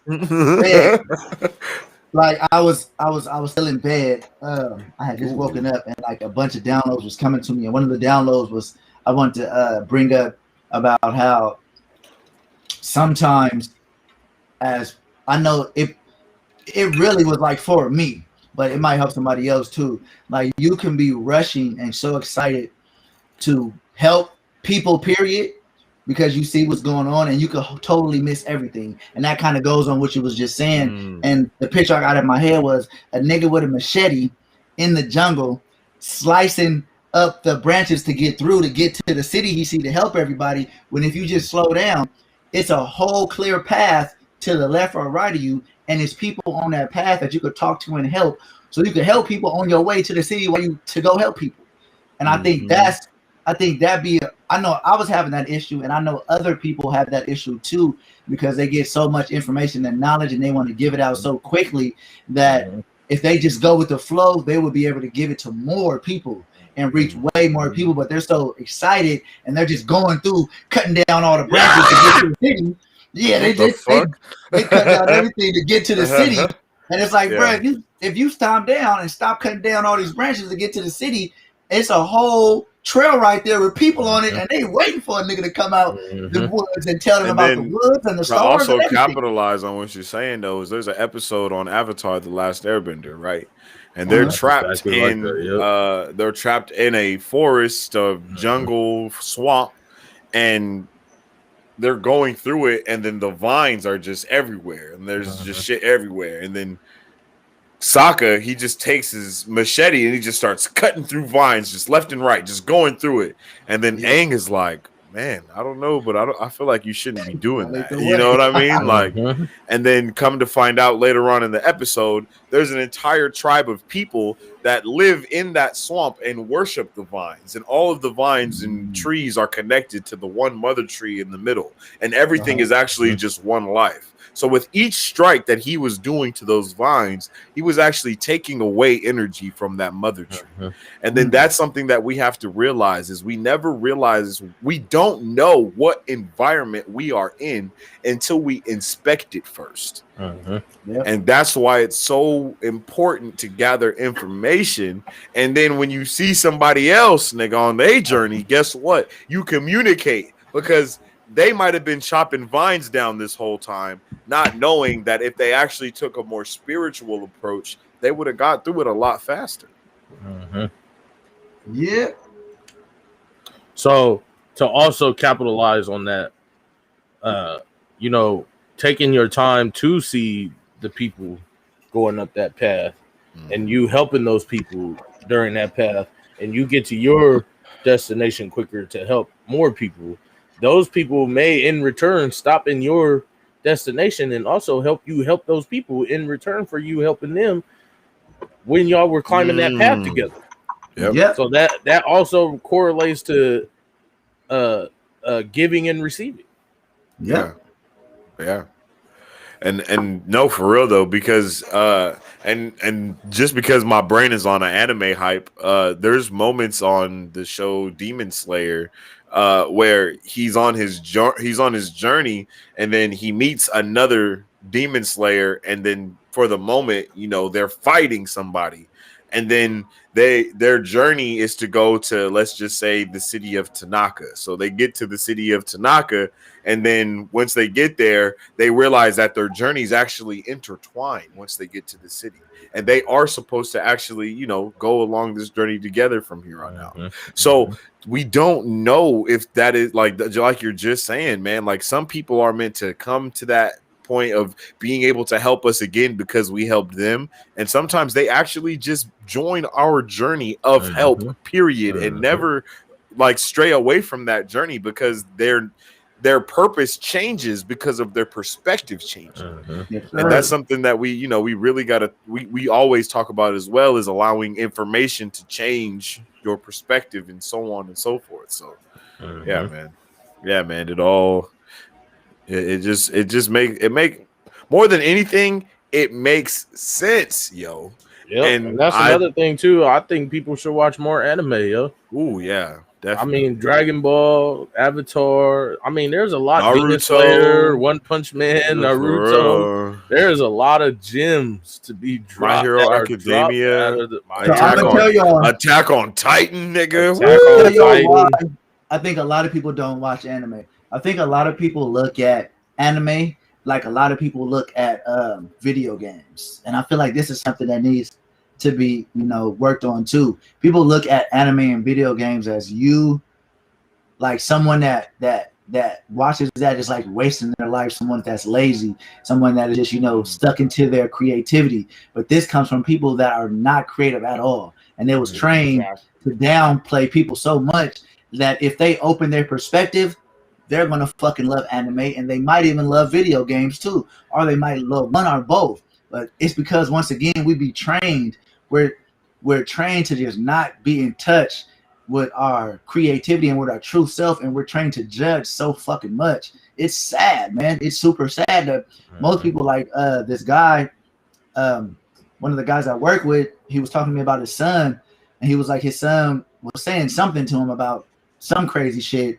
and he was like, man, shut up. Like, he was telling his son, like, man, shut up. You just like freaking like wimpy ass fucking anime and shit. And I was like, bro, what's wrong with anime, bro? I watch anime all the time, G. And he was like, oh, no, I didn't mean anime. Like, he switched his tone up because he's been working with me. Because now you're talking to another grown man about it. Yeah, it's like, bro, I know when G, you've been right here with me for a few months, nigga. You know what's up. And then it's like he switched his tone, and that right there set with me so much. It set with me. Because I was like, wow. This guy, his perspective is closed to the point that he's getting at his own son because his like they were talking mess to each other, and like he didn't have nothing else to say back to his son, and his son was getting him, sticking him. So he went straight to you're a little wimp, you know what I mean? You like anime and that, and you just like to watch anime and play games, and it's like he really didn't see what was wrong with that until I stepped in with my adult voice and was like, bruh, nigga, I watch anime, nigga, so what you saying? You're like, oh no, nothing. Like, are you saying nothing? Because it sounds like because it sounds like you had a lot of energy when you said that. Yeah, you was way out of line for saying what you said. And that's your son. Like, that's your son. And again, bro, that leads back to abuse, because you can abuse with your words and you can abuse physically. You know what I'm saying? And that just leads back to the fact of we don't talk enough to our children to understand why they watch what they watch and do what they do and see what they see. And we have to understand that when they do watch what they watch and see what they see and do what they do, a lot of that is our fault. And so we can't be taking out what's our fault on them. Because we allowing them to watch that shit or see that shit or do that shit to begin with. Even if you think that you're not, you is. A lot of kids like go the way they go to certain shows and certain things because they watch their parents and they hate it. Like they don't hate their parents, but they hate what they do, and they hate the stuff they watch, and they hate what they do in the day. So like, I definitely know I don't want to do that. I definitely know I don't want to think like that. I definitely know I don't want to watch that. So what's this? And we are just lucky as a community that most of these kids run towards anime and shit when they see their parents watching shit and doing shit they don't want to do, because it's a big part of kids that they don't run to anime. Right. They run to drugs. They run to sex. They run to violence. They run to evil because they don't know it's evil. Damn, nigga, you woke up and chose violence this morning? Exactly. Sheesh. Exactly. Like I was in the house eating a bowl of cereal, watching Yu-Gi-Oh, nigga. What the fuck are you doing? I was watching Yu-Gi-Oh, eating a bowl Nigga, I of was cereal. watching Digimon, nigga. What you Oh, mean? I forgot about Digimon. Digimon Digital Monsters. Nigga, that was my shit, nigga. Come Y'all on, remember bro. Beast Wars? I was in the house watching Clifford the Big Red Dog this morning, nigga. What you had going on? Nigga, I was in the house watching Static Shock. Nigga, what you What the static? Nigga, I was in the house watching Animaniacs. Nigga, what are you talking Feel about? me, nigga? I was in there watching the Looney Tunes. Hello. I was watching the Lunatics, nigga. Oh, nigga, I was out here watching the Jetsons, and them niggas was way before my time. I was out here watching Tom and Jerry, nigga. Nigga, I was watching Flintstones. Nigga, I don't know what the hell y'all niggas talking about. I was over here watching the original Scooby Dooskies. You know what I'm saying? When before they threw this really weird spin on Scooby Doo. Everything.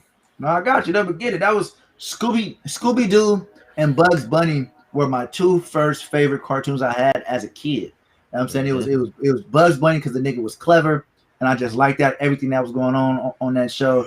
And then it was Scooby Doo. You know what I'm saying?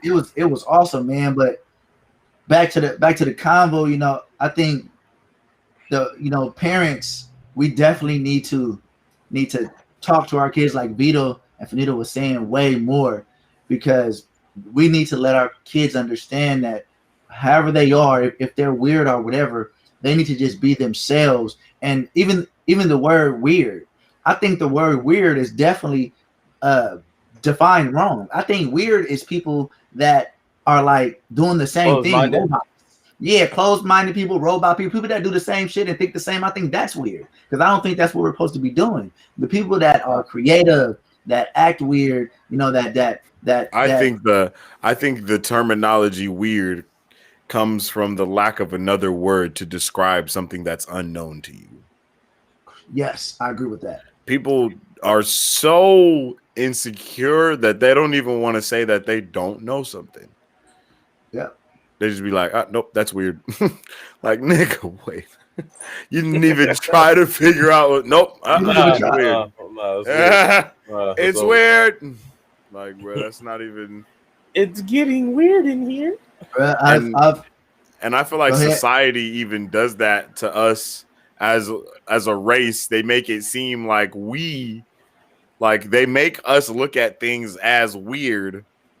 And then they make us not want to do it because it's unknown to us. You know what I mean? We see motherfuckers skydive and the niggas be like, bro, nah, that's some white people shit. I'm not doing that. And then real life be missing out on a whole ass experience, though, that could never be, felt before. You know what I mean? Like, people can actually feel that experience. And all the way down to some niggas will just be like, bro, fishing is weird. Nigga, you go fishing, nigga be touching worms and fish and shit. You hella weird, bro. Like, you know what I mean? And it's like, damn, bro. So you just don't go to nature? Like, you don't. What would you do if everything just stopped today? You wouldn't go fish, nigga. Right. You wouldn't try to. You definitely not just gonna start off hunting. You know, you got to start with fishing and get up to hunting. Facts. Do y'all remember when melanated people would always say, camping? What you want to go camping for? That's that white people stuff. When it's like, what are you talking about? Camping is white people stuff? First of all, why are we putting stuff to different certain cultures? First of all, and why is that? That's like a diss though. Like, oh, you want to? That's what I don't like that either. That melanated people to like downgrade another melanated person. They say that's white people stuff because the issues that we've had with white people for so long. When they say your hair, oh, you got that good hair, you got that white people hair. Like, first of all, straight hair ain't got nothing to do with white people, because the black woman, the melanated woman, she creates every skin tone and every hair texture. So when you say ain't no good or bad hair texture, because the woman creates it all. So you've been brainwashed to think that your nappy hair is bad, when your nappy hair ain't bad, it just ain't straight. and your straight hair ain't good. It just ain't nappy. Like that's all it is. Going camping ain't right. It's just something that you don't want to do because you scared, because your vibrations ain't right, and them animals ain't gonna treat you right because you ain't right. That's what you scared of. Them animals is going all on vibration. Go out there, you ain't right. They're gonna get on your ass. You know, you wonder why the insects won't leave your ass alone and they biting you up. Straight facts. What's that? Facts. Yeah, man. So that again leads back to get right with yourself. Big facts. Get right with Everything yourself, leads man. back to that, man. Stop trying to outshine and outdo everybody. Just what he say? He said, "Just be you." Facts. Something I told my 11-year-old daughter at her track meet. I was telling her because she was like intimidated in her race because of the other runners, and I was telling her like, "Yo, get tunnel vision. You need to try to whatever your best is. You need to try to beat your best, because you beating your best might beat the whole crowd, but it might not. But I don't care if you win or lose. I just want you to try your best and always try to one up yourself. You your own competition. Exactly. Ain't nobody else your competition, because you got people that's been running track for 4 or 5 years. These little kids. You know what I'm saying? You can't be trying to compete with them. Like, how you gonna do that? You need to be competing with yourself. Whatever you did at practice or last your track meet or your practice 2 days ago, try to be better than that. And see, so and that's all that matters. That leads to me always talking shit to everybody in our league, bro. I don't give a shit. I don't give a fuck. You know what I'm saying? I'm the best, nigga. I'm the best, nigga, because I ain't never in competition with them. I'm the best Call of Duty player because I say I am. Because when I play COD, I ain't playing COD to be better than them. I'm just playing. I'm being me. I'm trying to beat my own top score, and it just so happened my top score is high. I'm using my own skill level to keep leveling up. You know what I'm saying? When we playing Apex, I ain't worried about what other niggas was doing, except for the fact that when we do die, and we die to somebody making a fucked up decision, like me sometimes. Yeah. You know what I'm saying? I'll be like, damn, nigga, you was trash. Yeah, that goddamn Tristan. That damn Tristan, you know, that motherfucker. Hey, Vito be doing that shit all the time, nigga. Hey, I'm out, bro. I'll be right back. Nigga, so you just gonna start a fight and just let these niggas laser us, bro, and run? That's why you gonna die out there by yourself, bitch. But I've been learning from that though, because lately I have been playing Apex on a whole nother level. I have been more you know, like with my team, you know, like I won't run so far away. Sometimes I'll be like, all right, let me just get behind this little spot right here, heal up real quick, and I get right back in the fight. You know what I mean? I try not to go hella far, but if them niggas do get lasered and everybody go down, and I say, damn, you couldn't even just win your 1v1, yeah, oh yeah, I gotta get up out of here. I'll be back. But I have been more involved in the fights lately, and I've been actually winning them. Shit been crazy. It's been trippy, but there has been some niggas cheating. I had a nigga earlier, like I think it was right before Sensei had got on with me, or Finito had got on with me, and the nigga dropped me with all headshots and dropped another dude that was like a decent player with all headshots, and then we had an Apex Predator nigga on our team that was stuck in the gold bracket, and he dropped him with all headshots. Yeah. And the nigga was like, oh, nah, that was sketch. I was like, bro, sketch ain't even the word for that, bro. We are in second place. We all got red shields and just got melted. All three of us by one guy. We dropped the other two players and actually finished them. You know what I mean? And I had shot, bro, and lit him up, broke his shields and everything, and he just lasered me. And I'm like, bro, he's one shot. The dude goes over to try to fight him. Boop, it was over for him. Next guy goes over to try to fight him. Boop, it was over him. Game over. I was like, yeah, bro. Nah. There's no way. It was kind of like, bro, that was on our team that one night. Damn, that's wild. Shit was crazy, but it is what it is. You just always gotta try to keep getting better no matter what, but don't put others in your path, bro. Stop putting others in your path. That's basically what I'm getting at when I'm saying what I'm saying. Stop trying to be better than everybody else, because there's always gonna be somebody better than you. So just don't even put them in your path. Mm-hmm. You put them in your path, and that's what creates fear. That's true. I watched the link. I watched the link the other day because I don't know if you guys know, but I guess it's track season and they're qualifying for the Olympics. Mm-hmm. And they had a link where the whole before the race started, the commentary, they was talking about this one guy, and the guy they were talking about, I guess I think he's the fastest in the 100 right now, so he's running the 200 to just work on him being able to keep his top speed in that 100. Mm-hmm. But he wants to run the 200, qualify for the 200 in the Olympics too. So the whole time they're talking about Brett, whole time. The dude in front of him, he didn't show up, but they was talking about him until they realized he didn't show. The dude in front of him, they're talking about him. So the race starts, Brett winning. And then right after he gets chased down, some young nigga win. The young nigga win, they like, yo, did he get him at the end? The commentaries. And they're like, yo, you guys probably never heard of this guy because he's a 17-year-old high school student that was racing in this race just to race.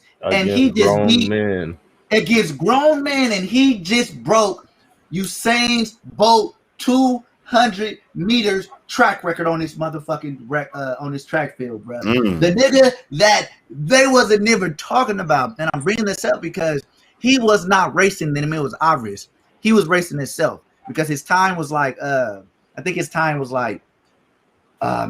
was like something like 11 or something like 20, and then he ran like a 11:11.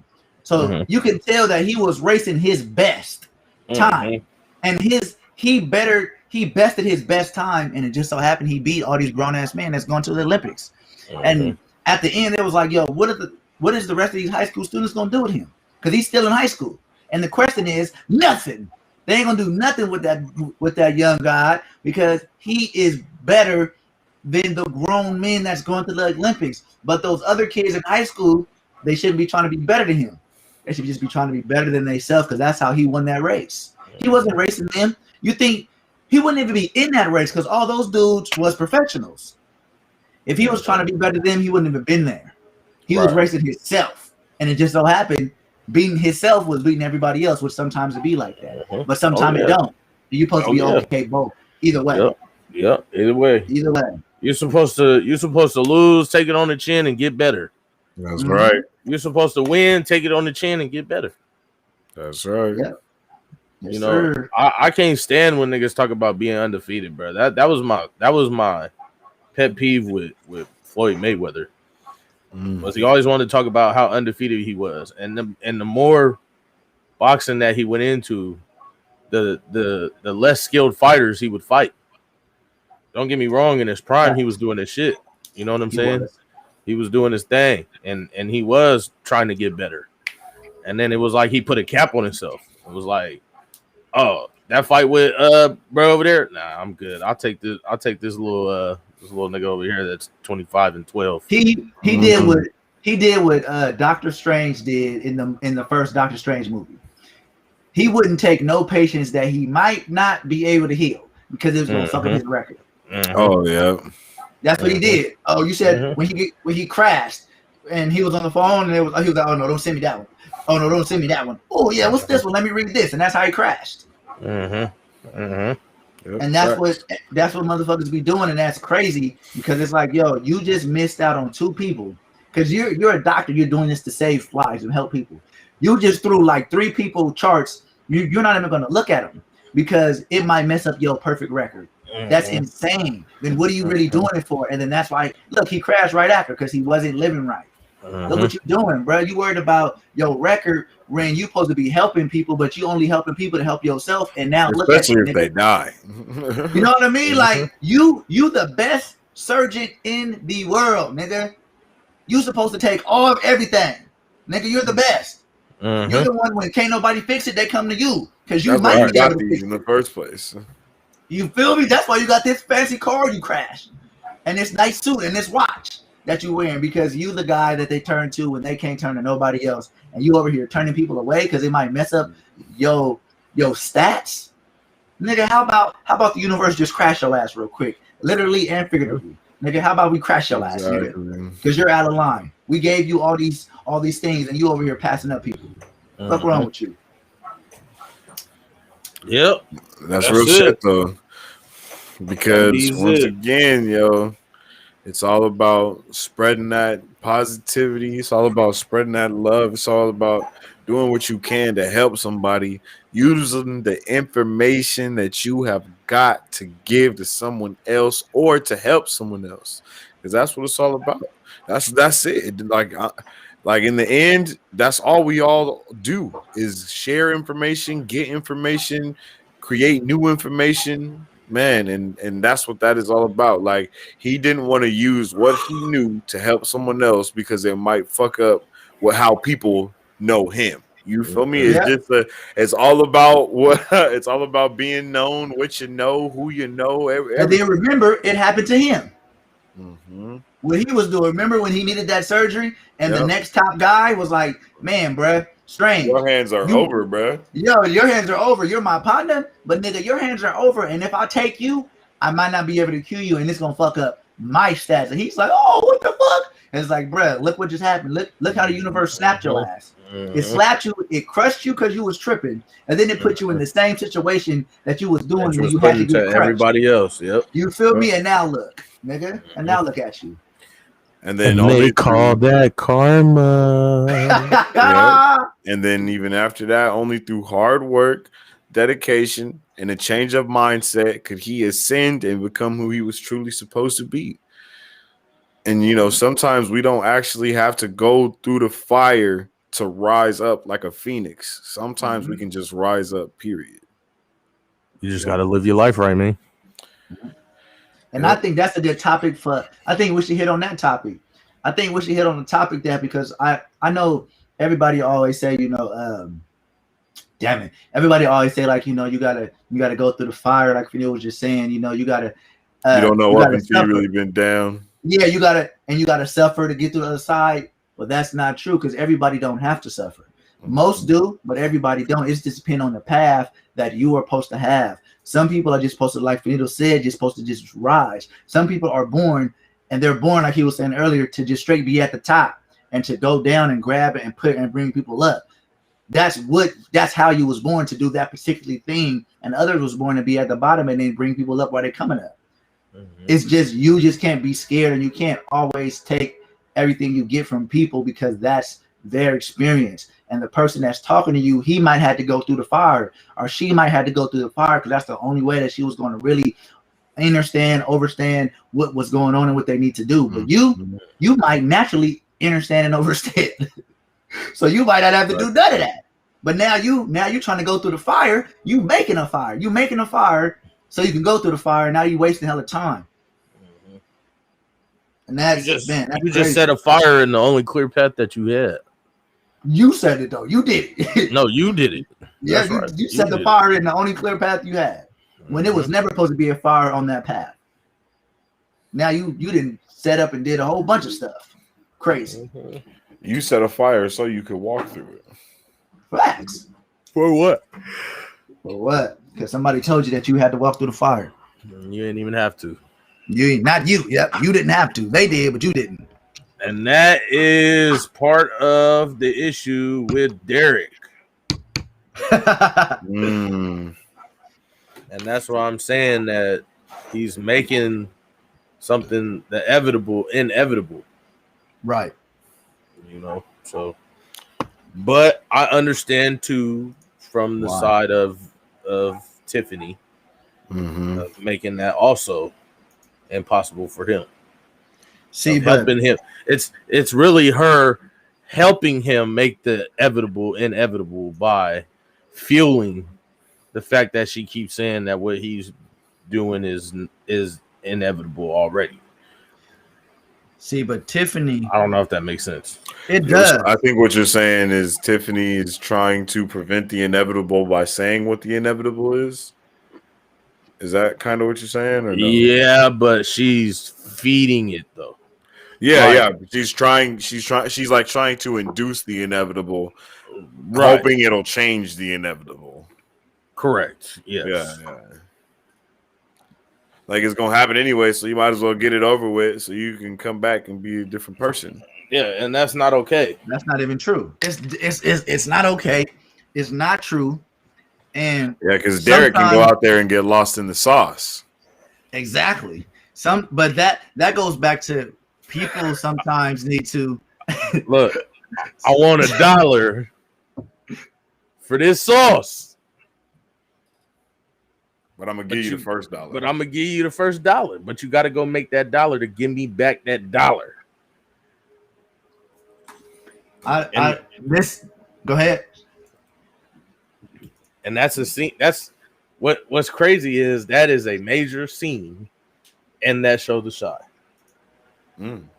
Oh yeah, The Chi. They got the gems everywhere, all up in that thing, sprinkled everywhere.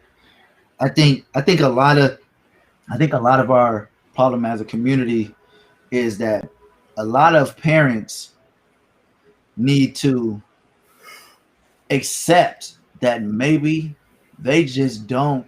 Maybe they're not qualified for the job, and that hurts so bad for someone to get to that point. But they don't understand that if you get to that point, and then you can make a decision to start to go to training for that job that you're not qualified for, then you can get qualified. But because of your pride, now you're saying I am qualified, and you're trying all these things to be qualified when you're obviously not qualified. And you didn't even go talk to a professional about it. And just go talk to the professional because you can get qualified. You can get qualified on your phone nowadays. And also though is people forget that it takes a village. That's a term for a reason. Nothing can be done by yourself, yo. That's why a lot of issues are presented in the first place is because we were raised on a solo tip. You know what I mean?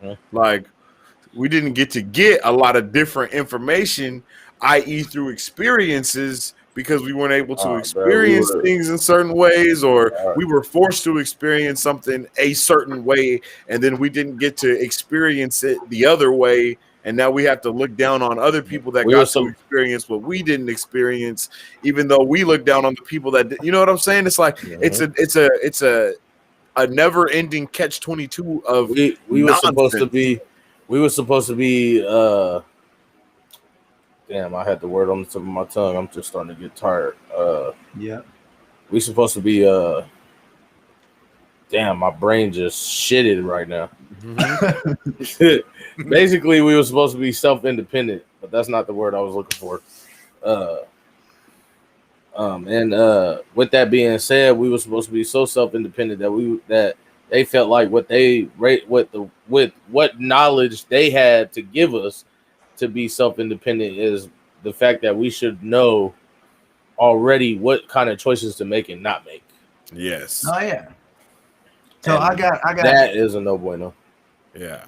I gotta chime in on that, man. Something that I've been seeing a lot, and something that I've actually did also that wasn't correct, and that's probably why I see it a lot too. People don't want to ask for help. Facts. When everybody's telling them you should ask for help. Yeah, nah, bro, and then when they actually ask for help, when the motherfuckers that give them the help, they do that shit in a way that makes them not want to ever ask for help again. And that endless cycle needs to be fucking broke. Because I think some people do it purposely and other people do it and they don't know they're doing it. Right. And that shit is hurting us as a community. As a tribe, yeah. Yeah, as a tribe, it's super hurting us because it's like, okay, and then not only it's a communication like we've been talking about, somebody won't say, hey, motherfucker, I don't ask you for help because when I ask you for motherfucking help, you make me feel this motherfucking big, nigga. Mm-hmm. So I'm not gonna ask you for help no more. Because I had that problem at a job I had. I was working with my father and he had a crew, and I got added to the crew. And the crew would always say, hey, if you don't know how to do something, ask me. And I didn't know how to do anything, you know what I mean? So I'd be like, hey, how do I do this? And then they would like talk to me like I'm so little when I ask, but then when I mess up because I didn't ask in this one thing, they'd be like, you could just ask me. No, I couldn't, motherfucker, because last time I asked you, you talked to me like I was a little fucking stupid idiot. So I don't never want to ask you nothing ever again. But now I'm messing up on hella shit because I should be able to ask you because you know how. And that's the endless cycle that it's not just about working. It's about straight life. It's everywhere. People don't want to give these gems away. But they say they want to give the gems away. But then they be like, I think that's crazy.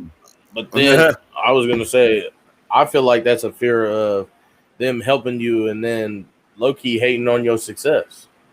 They don't want you to succeed. That's a fact. That's a fact. They don't want you to succeed with the knowledge that they gave you. And that's because or with the help that selfish. they gave you. Right. And that's because motherfuckers are selfish because you should want me to succeed because at the end of the day, if you help me and then I succeed, it's up to me to help you. And now people don't like putting their future in somebody else's hands. And once again, it's an endless cycle that we have been trained in. So it just keeps us broken and separated because there are people that take your knowledge you give them and run the fuck off and never come back. Yeah, but everybody ain't like that. But on the reverse tip, I think sometimes we have to also take a moment to humble ourselves because we got to appreciate that the information that we're getting may be from somebody who has been doing it their entire life, and that's why. And then everyone that they've been surrounded by know how to do it too. So when they're talking to you, they like, bruh, you don't know how to do this. Like they're not really saying like you don't know how to do this. They saying no one taught you how to do this. You know what I mean? And then we get offended by that sometimes. You know what I mean? That causes us to go into hyper defensive mode to like being like, no, nigga, because I ain't never had my dad because that nigga was dead when I was 8. You know what I'm saying? Like, and then you know what I mean? And then now you're holding on to your resentment toward the person, and then it's literally everything is happening for no reason. No reason at all. It's for no reason. And that goes into something that I also wanted to bring up about a potential client that I had, right? So me and Remy, we're getting ready, and we had set it up with Jason to be at 2:30, right? Like we're like, it was like, all right, bro, at 2:30 we can hit this thing and we'll be in here, right? So it's through Zoom, So on Zoom, when someone jumps into the room, just like how it is on here with us, like you have to be accepted into the lobby before a video can start. But until then, everybody is just in a lobby of waiting together. You know what I mean? So it's 2:30 on the dot. We in the drop top cruising the street, right? And I'm looking at the chat, the lobby, so to speak, and I'm waiting for Jason to show up, right? So I'm sitting there and I'm just looking and I'm like, okay, nobody's showing up. It's whatever, it's 2:30, it goes to 2:30, 2:33, and then it's 2:35, you know what I mean? And then I get up and I adjust the microphone for our meeting because since we've been waiting for this meeting, Remy done took the kids to her mom's house. You know what I'm saying? So we can make sure that we've had a meeting with you before, bro. You know how it is. Like, it's a full blown meeting. Like it's real. Like we got to set aside an hour or two for this. Like, we got to really talk about business, really talk about branding and and helping your business. So PowerPoint, the whole shit. The whole shit. So I'm sitting here, right? And I fix the microphone. I sit down. It's 2:36, and then I see a message saying, "Oh, I'm sitting in the lobby." I look up. I go to accept him into the lobby, and he leaves the lobby. And I was like, right when I was about to accept you in the lobby, you left. Right. And then he replied, and he was like, "I need somebody on my team that's punctual and takes this serious. My time is money." And I was like, Okay. what? I was like, bruh, what are you? I was like, bro, what are you talking about, bro? Like, Right. Man. And I was like, bro, you're wilding, G. I don't know what you're talking about, bro. Like, I'm sitting here waiting just like you sitting here waiting. Like, Right. and bruh's like, yo, it is what it is. And I'm like, so at first I'm like, yeah, bro, it's whatever, you know, it's good. Like, have a good one, G. And he's Right. like, yep. And then I'm sitting there and I'm like, nah, bro, I gotta say something, bro, because I gotta let you know that, you know, that you don't know what you're talking about, basically. You know what I'm Right. saying? Like, so I'm like, man, I just let him know. I was like, bro, not only was this unprofessional, but it was also disrespectful to me and to my wife. You feel me? Like, Right. we put aside time to have a meeting with you so we could talk. You know, definitely giving you information that you don't already know. I know that for sure. You know what I mean? Right. Like, no one knows everything that we come with in a meeting. Even if you know 95% of it, we got 5% that you're not gonna know for sure.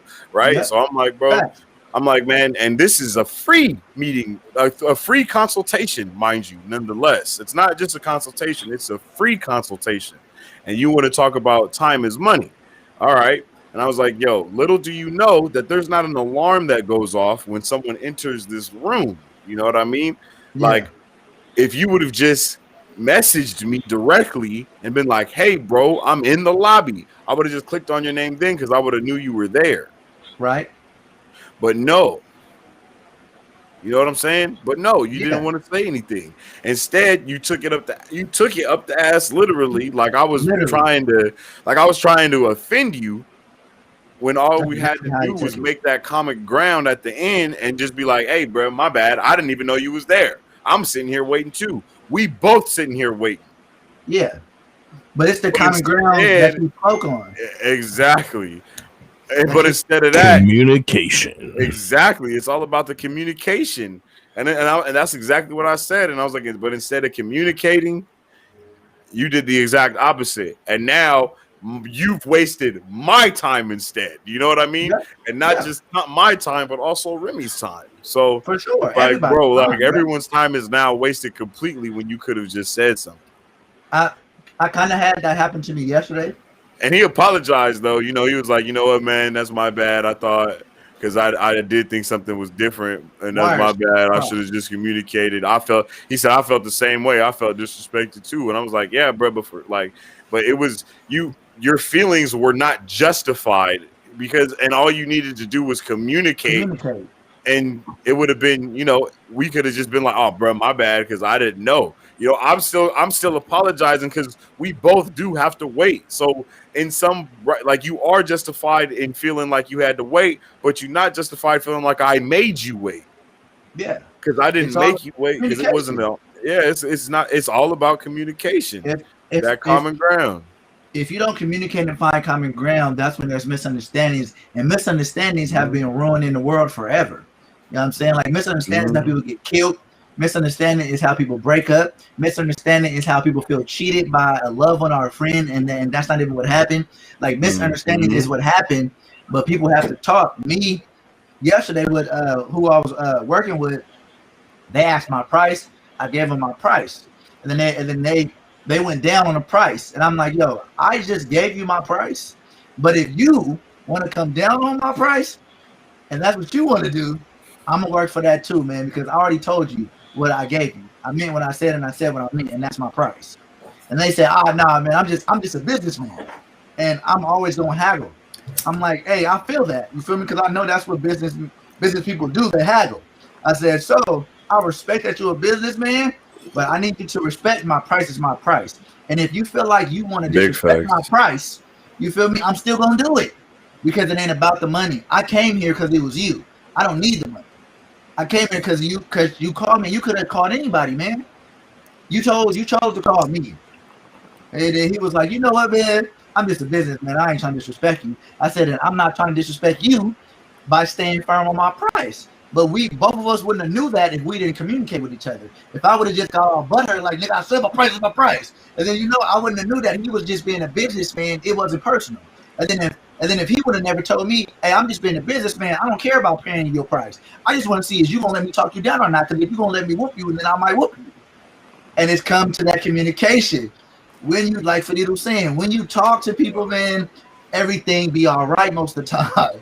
You know what I mean? Like everything was all right. It was my price is my price. You want to haggle, but it ain't nothing personal. Because guess what? He was like, nigga, for sure I'll pay your price. I just wanted to haggle to see what was gonna happen. Exactly. I said, hey, it's cool, baby. It's all good, man. DeVito, you about to go 99? You have to go Betty Bye? I'm listening to y'all, but yeah, bro. I know you've been trying for the last at least 45 minutes. You've been trying. At least the last 45. Nah, just the last 20. As soon as 2 hit, I started. It's cool, bro. It's late, bro. I'm only up because I was asleep all day, and then you know Finito don't sleep. Yeah, no, I don't. I was asleep all day, so I'm up. I've been up since 5:30 this morning. I believe you. That's damn. Yeah, nigga, it's damn near 5 now. I think I hopped on Apex at like 6:30 or 7, maybe a little earlier than that. Damn, I've just been doing that all day. Oh yeah, man, yes. You know what time it is? Yeah, it's 2:20. That's what I'm saying. When I seen that 2 hit, I was like, ooh. That's 2 in the morning. That nigga getting woozy. It's 5 in the morning. Nigga getting woozy. And I'll probably be back up again at 6:30 or 5. No matter how late I've been going to sleep, for some reason I've just been getting up at like 5:30 and 6. And I've just been your body clock. Your body clock telling you that's what time you need to be getting up. Yeah. So and that's cool. Listen to your body, man. Man, I fucking the other day, family, I motherfucking fucked around and had some food poisoning or something, nigga. I woke up damn near every 3 hours shitting, bruh. When? It what was. Day? I don't even know what day that was. I'm gonna keep it. What is? Was it this week? Yeah, it was this week for surely. So, do you think it was the full moon? Because I know 2 people that I had conversations with, and they woke up randomly out of nowhere, sick as fuck, and then it went away. 2 people, and I wanted to bring that to the chat. Let me figure out the day. I'm about to look at my phone, and it was weird to me. No, it was for surely something I ate though. Oh, for you for sure. Yeah, it was. Yeah, for me for sure, because I haven't been eating like fast food and shit like that a lot, and then I had some fast food, and that shit did not. Oh yeah, no, it's because it's probably because you went from eating regular to eating fast food, because that happens to me. Because on Sundays I try to make a point to do a cheat day or whatever, and every time I eat something fast food and not from home, that shit fuck me up. Every time. That's because you ain't supposed to be eating that shit. So once you fast and clean yourself, and then you go back to the poison, your body instantly knows it's poison. It didn't know it was poison last time, because if all you eat is poison, you didn't got used to poison. But then if you stop eating poison for a little while and go back to it, you're gonna feel that you're gonna feel the full effect of that poison. And that's how you know the shit that we be eating and drinking is poison. Because if you fast for just a week and go back, you're gonna be shitting and pissing and not feeling good. The only way you can take it, because you've been taking it your whole life. That's the only way. And my system rejected that shit immediately. It was like, what was it that you ate? Costco pizza. Oh, yeah, that shit greasy than a motherfucker. That shit was smack. I ain't gonna lie though. That shit smack, that nigga said, it was worth it. Is ridiculous, bro. He said no. Okay, so remember I told you I'm about to be grilling chicken and shit every day. Remember I told you, bro, that I had them tacos from Costco, bro, and that shit felt like my stomach was turning inside out the next day. Nigga. Maybe Costco food is not it. It's no bueno. No. I think all fast food is no bueno, but sometimes I just be like, oh yeah, bro, I'm gonna have a cheat day today. Yep, that's what I be saying. And then that shit fucked me up. Today I made the decision, bro. I ain't doing it no more, nigga. I'm making everything homemade, nigga. Everything. I super feel it. Yeah, bro. That shit was no bueno. Yes, sir. I'm no bueno. Sheesh. All right, y'all. I'm finna go crawl up in this bed. Bye. Hell yeah. Big motherfucking vibes, y'all. It was a good motherfucking first episode. You feel me? It was big popping, Brody. Big popping. Yes, sir. I didn't get a chance to tell y'all, but I'm gonna tell y'all since we about to leave. The vibes are extra vibey right now. Do you guys feel extra vibey? That's why I'm trying to go to sleep, nigga. I got slow music over here playing in the background. It's big vibey over here, man. Stupid vibes over here, bro. Big vibes. Everybody. I'm in the vibe, nigga. Yeah, exactly. Everybody is vibing, nigga. You ain't in the vibe, nigga. You are the vibe. You are the vibe. Facts, nigga. Facts. I am one with the vibe, and the vibe is one with me, nigga. I see the staff in your hand. Nigga, what you mean, big facts. Oh my goodness. Y'all want some of these vibes, man? I see 2 people just tapped in. Zero. Y'all feeling the vibes too out there? Hop in the comments. How y'all feeling right now? It's big vibey. I know you vibing over there. Finito. You starting to get slow. Every time Finito start getting into the vibe current, that nigga start getting slow. Yeah, bro. Oh yeah, he's fast than the other one. I see you, motherfucker. I'm moving right now, nigga. It's vibey. It's hella vibey, man. Facts, man. It's big vibey, man. Yeah. Big vibey. I wish you wasn't so tired, DeVito. I've been, bruh. I'm telling you, nigga, I've been up at 5:30 every day. No matter what time I go to sleep, nigga, I'm just up. Yeah. Bro, this might be I don't know how busy your day is tomorrow, but this might be your sign to, do your sleep cleanse, you feel me, and get that fresh 24 in. Oh, let's do it. Straight awake, nigga. No sleep, nigga. And then just, and then live your whole day tomorrow, nigga. Smoothie. And then just go to sleep tomorrow night at a decent hour, nigga. And then no, I just did that on Thursday. And then you did? Yeah. You did the 24 hours. I was up for 24 hours, nigga. Yeah, bro. My nigga was feeling it. I was in the vibes, nigga. I was tripping. No, you wasn't. No, you wasn't tripping. No, you wasn't. He was in the vibes. Hey, if y'all in the chat, y'all too, that's just sitting there. This is your message right now. Do a 24-hour sleep cleanse. You feel me? Do a 24-hour sleep cleanse. Get it in there. Get that nigga left. Hey, bro, he's about to do a 24-hour sleep cleanse. It's the vibes. Man. Yeah, bro. I think that's why Friday was so wild to me yesterday. Because I had been up already for a whole day or whatever. Yeah. The fuck was that? What? I have no idea what the fuck. It ain't even 3:00 yet, bro. I have no idea. I heard some wild ass shit. That shit was wild. Bro, it is not 3 a.m. yet, bro. We trying to get out of here before that start.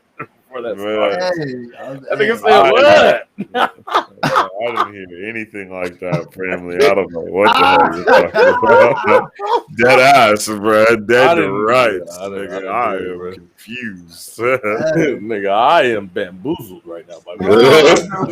Bamboozled? She said he's bamboozled. Bamboozles for the foozles. Bro, I've been listening to Brent Frya. Fuck yes, my God. Frias. Yes, sir. I don't know how to say that nigga last name. Brent. Start with I'm gonna just start calling that nigga that. Fuck yeah, Brent. That nigga's the guy. Yeah, that nigga shit been going stupid. Yeah. I feel like I write all that nigga songs for him. I mean, it's not like super hype shit, but you know what I mean. It's like it's It ain't vibes, hype at nigga. all. Nigga, It's vibes. nigga. It's vibes, bro. I fuck with Brent. Like, I didn't think it was that. I didn't think it was everything Renato was saying it was, but it was. It was. It was wild. It was wild because like a song. I was on my Pandora. You know, I let like my autoplay shit go. So I had listened to, I think it was a Drake song. And then the song where he's talking about like rehab and shit. Yes. I think part of it is called Rehab or something. I think that's what the song is called. Yeah, I think it's called Rehab. But yeah, that shit came on and I was like, nigga, what is this? And then I was like, oh, this is that nigga Brent that this nigga Renato was talking about. And because I remember you really talking about it when you heard him on the Juice WRLD track.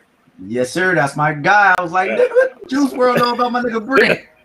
So I was like, bro, this song low key smoothie. So I was like, all right, bro, I'm fucking with it. And then like 3 more songs go by and they play another track by him because I guess it just like start playing shit by him because I like the song or whatever. Yeah, that's exactly what it just start throwing more of his shit in there. Yes, I was like, oh, okay, I like this song too. Bruh. I was like, bro, let me just go listen to the whole shit. Bruh, he got a few different projects. And the thing I would say to you and anybody else that's out there, his name is Brent, and then it's something with an F, Fizzilaka, Fry ass something. Listen to his projects in order that they were made. Oh man, you're gonna go on a ride vibe. You're gonna go on a vibe ride if you listen to his projects in order and listen to them in order, like 1 through whatever it is, and then once you're done, go to the next project. Man, this song was called Skyline. It was called "Fuck the World." Yeah, fucks with it. Fayez. Yep, it's my shit, yo. Brent Fayez. From that album, let me see. Let me pull up what's my favorite song from that album. Let me hold on. Let's go to my boy Brent. Oh yeah, look, the top song was Rehab, Winter in Paris. Yeah, that shit is litty. Yeah, Winter in Paris is that's the Fuck the World album, right? Yeah. Yeah, the Fuck the World album, my favorite one is Been Away, number 3. That Been Away is nasty. And then that number 5, let me know. It's disgusting. Yeah, man. But that Been Away, that's my favorite though from that one for sure. Number 3. Yeah. That Been Away is woo. That's the one. That guy is super talented. He had his own lane. Bro. He got like the lane. I don't mean to be like disrespectful because I feel like this is, but he got like the Blueface vibes of R&B kind of. For sure. He got his own vibe 110%, yo. His vibe is straight his. You ain't never hear nobody that sound like him. Never. His shit don't together is crazy. Like his shit don't always be. What would be a good music? First song for me to listen to? Ooh, right hold now? On. What should I put on? Hold on. I'm gonna say go to his album Sonder Son. SONDERSON. Mm-hmm. And man, just get in that motherfucker. Start at 1. That was the first album I heard from him was this one, and it blew me away, man. The whole thing. I think it's maybe like one song I'm not feeling on the whole thing, and I am feeling it. It's just not as vibey as the rest. It's crazy. Like I've done so many verses to his songs. I used to post them on my IG all the time. I fucking love them. Yeah, man. Home. Yeah. Or you know what? Or go to Around. He got an EP called Lost. That Around number 4. I think you might really super. What's the song called? The song is called Around Me.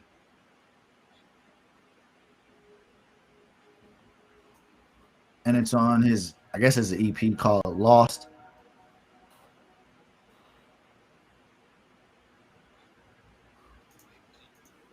Alrighty.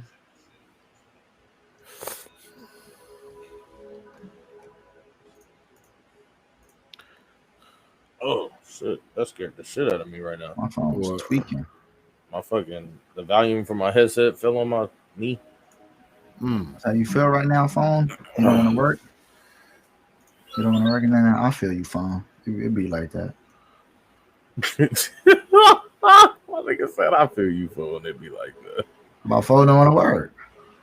My phone, like, volume just turns off a lot. Ooh. Oh. Oh. Like that, bro? I don't give a damn about them. Oh, this nigga can sing. I'ma do Oh yeah, bro. Me.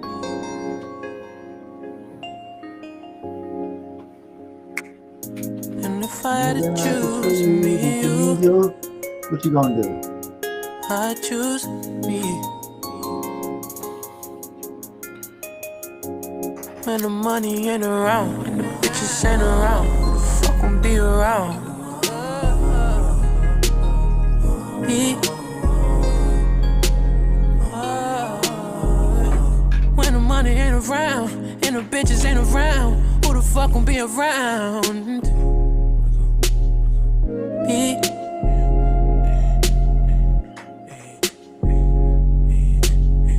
So it's bad for me. Can't help it, can't lose it. I love it. That's true shit. What more could you want? So sad for me. Can't lose it, can't help it. I love you. But you still be down. When the money ain't around, and the bitches ain't around, who the fuck gon' be around? Me. When the money ain't around, and the bitches ain't around, who the fuck gon' be around? Me. It goes on and on and on. Life is what you make it around me. On and on and on and on and on.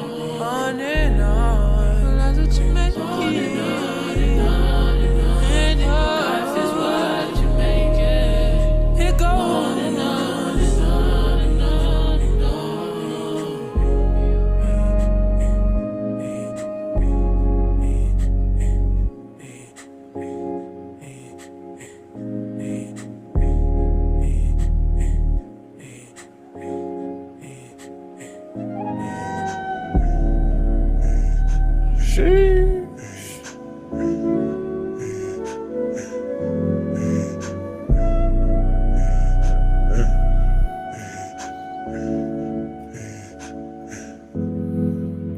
That was vibey as fuck. Hello, That's why I don't watch. That's why I don't watch music videos though, because that song is way longer. Because all his songs, he vibe out. He'll stop singing and just vibe. That song's way longer. It keep vibing, bro. I fuck with that nigga. That nigga shit is a vibe. Everything he made. That was vibey as hell. Yeah, I'm gonna have to give that album a slapperooskies because that shit is knocking. Not a slapperooskies. Oh yeah. And that song, he was just talking about what we was talking about. You know what I'm saying? You gotta look into yourself and go within, because at the end of the day, no matter what you choosing, at the day it's gonna be you. What's still gonna be with around yourself. You feel me? You gonna be stuck with yourself, so you better work on yourself. Love yourself. Because your vibe is the endless vibe that you're gonna be stuck with. So make sure your vibe is vibey. All right, y'all. I'm gonna get up out of here. Love y'all niggas. Yes, sir. Yes, Ladies, sir. That was a good one, yo. Yes, sir. Thank you, everybody that tuned in. We'll be doing this again, most definitely. Big facts. Sure. It was big vibey. Hopefully a little earlier than 12 a.m. But Yeah, big facts. I hope the people out there that was watching got something that they can take with them. Yes, sir. Because that's really what we doing this for. We be big chilling and laughing and everything, but at the same time, we really be trying to give y'all something. Keys, bro. Anything. Keys. We're trying to help give y'all keys, man. Big keys, no little ones. But not the copied keys, bro. We're trying to help y'all unlock originals. We're trying to help y'all find the original key. You know what I'm saying? Maybe you might have to scratch the surface, get a little dirt under your fingernails. Mm-hmm. You know what I mean? You're gonna get some splinters. Maybe open up some boxes. Maybe get a couple calluses. Don't hurt nobody. Nope, never did. No, sir. We all had to get here somehow. Big facts. So we now just using what knowledge we have that helped us get here to maybe help somebody else. You know what I'm saying? Even a little bit of something always helps and goes a long way. Big facts. Even if the things we said, y'all took it and applied it to something else, that's fine too, because maybe how we said it didn't really hit you in your frequency, but you take it and you apply it to something, and as long as it's a positive outcome, we happy. Big facts. And we happy, you happy, and we happy that you here. Yeah. Join the Vibe Tribe. Join the Vibe Tribe. Oh, okay, Big Daddy. Okay, let's get it. That was uncalled for right there. It was completely called for. Completely. Join the Vibe Tribe, guys. Hey, okay. Let's get it. Look at that. Niggas don't even want to get off now.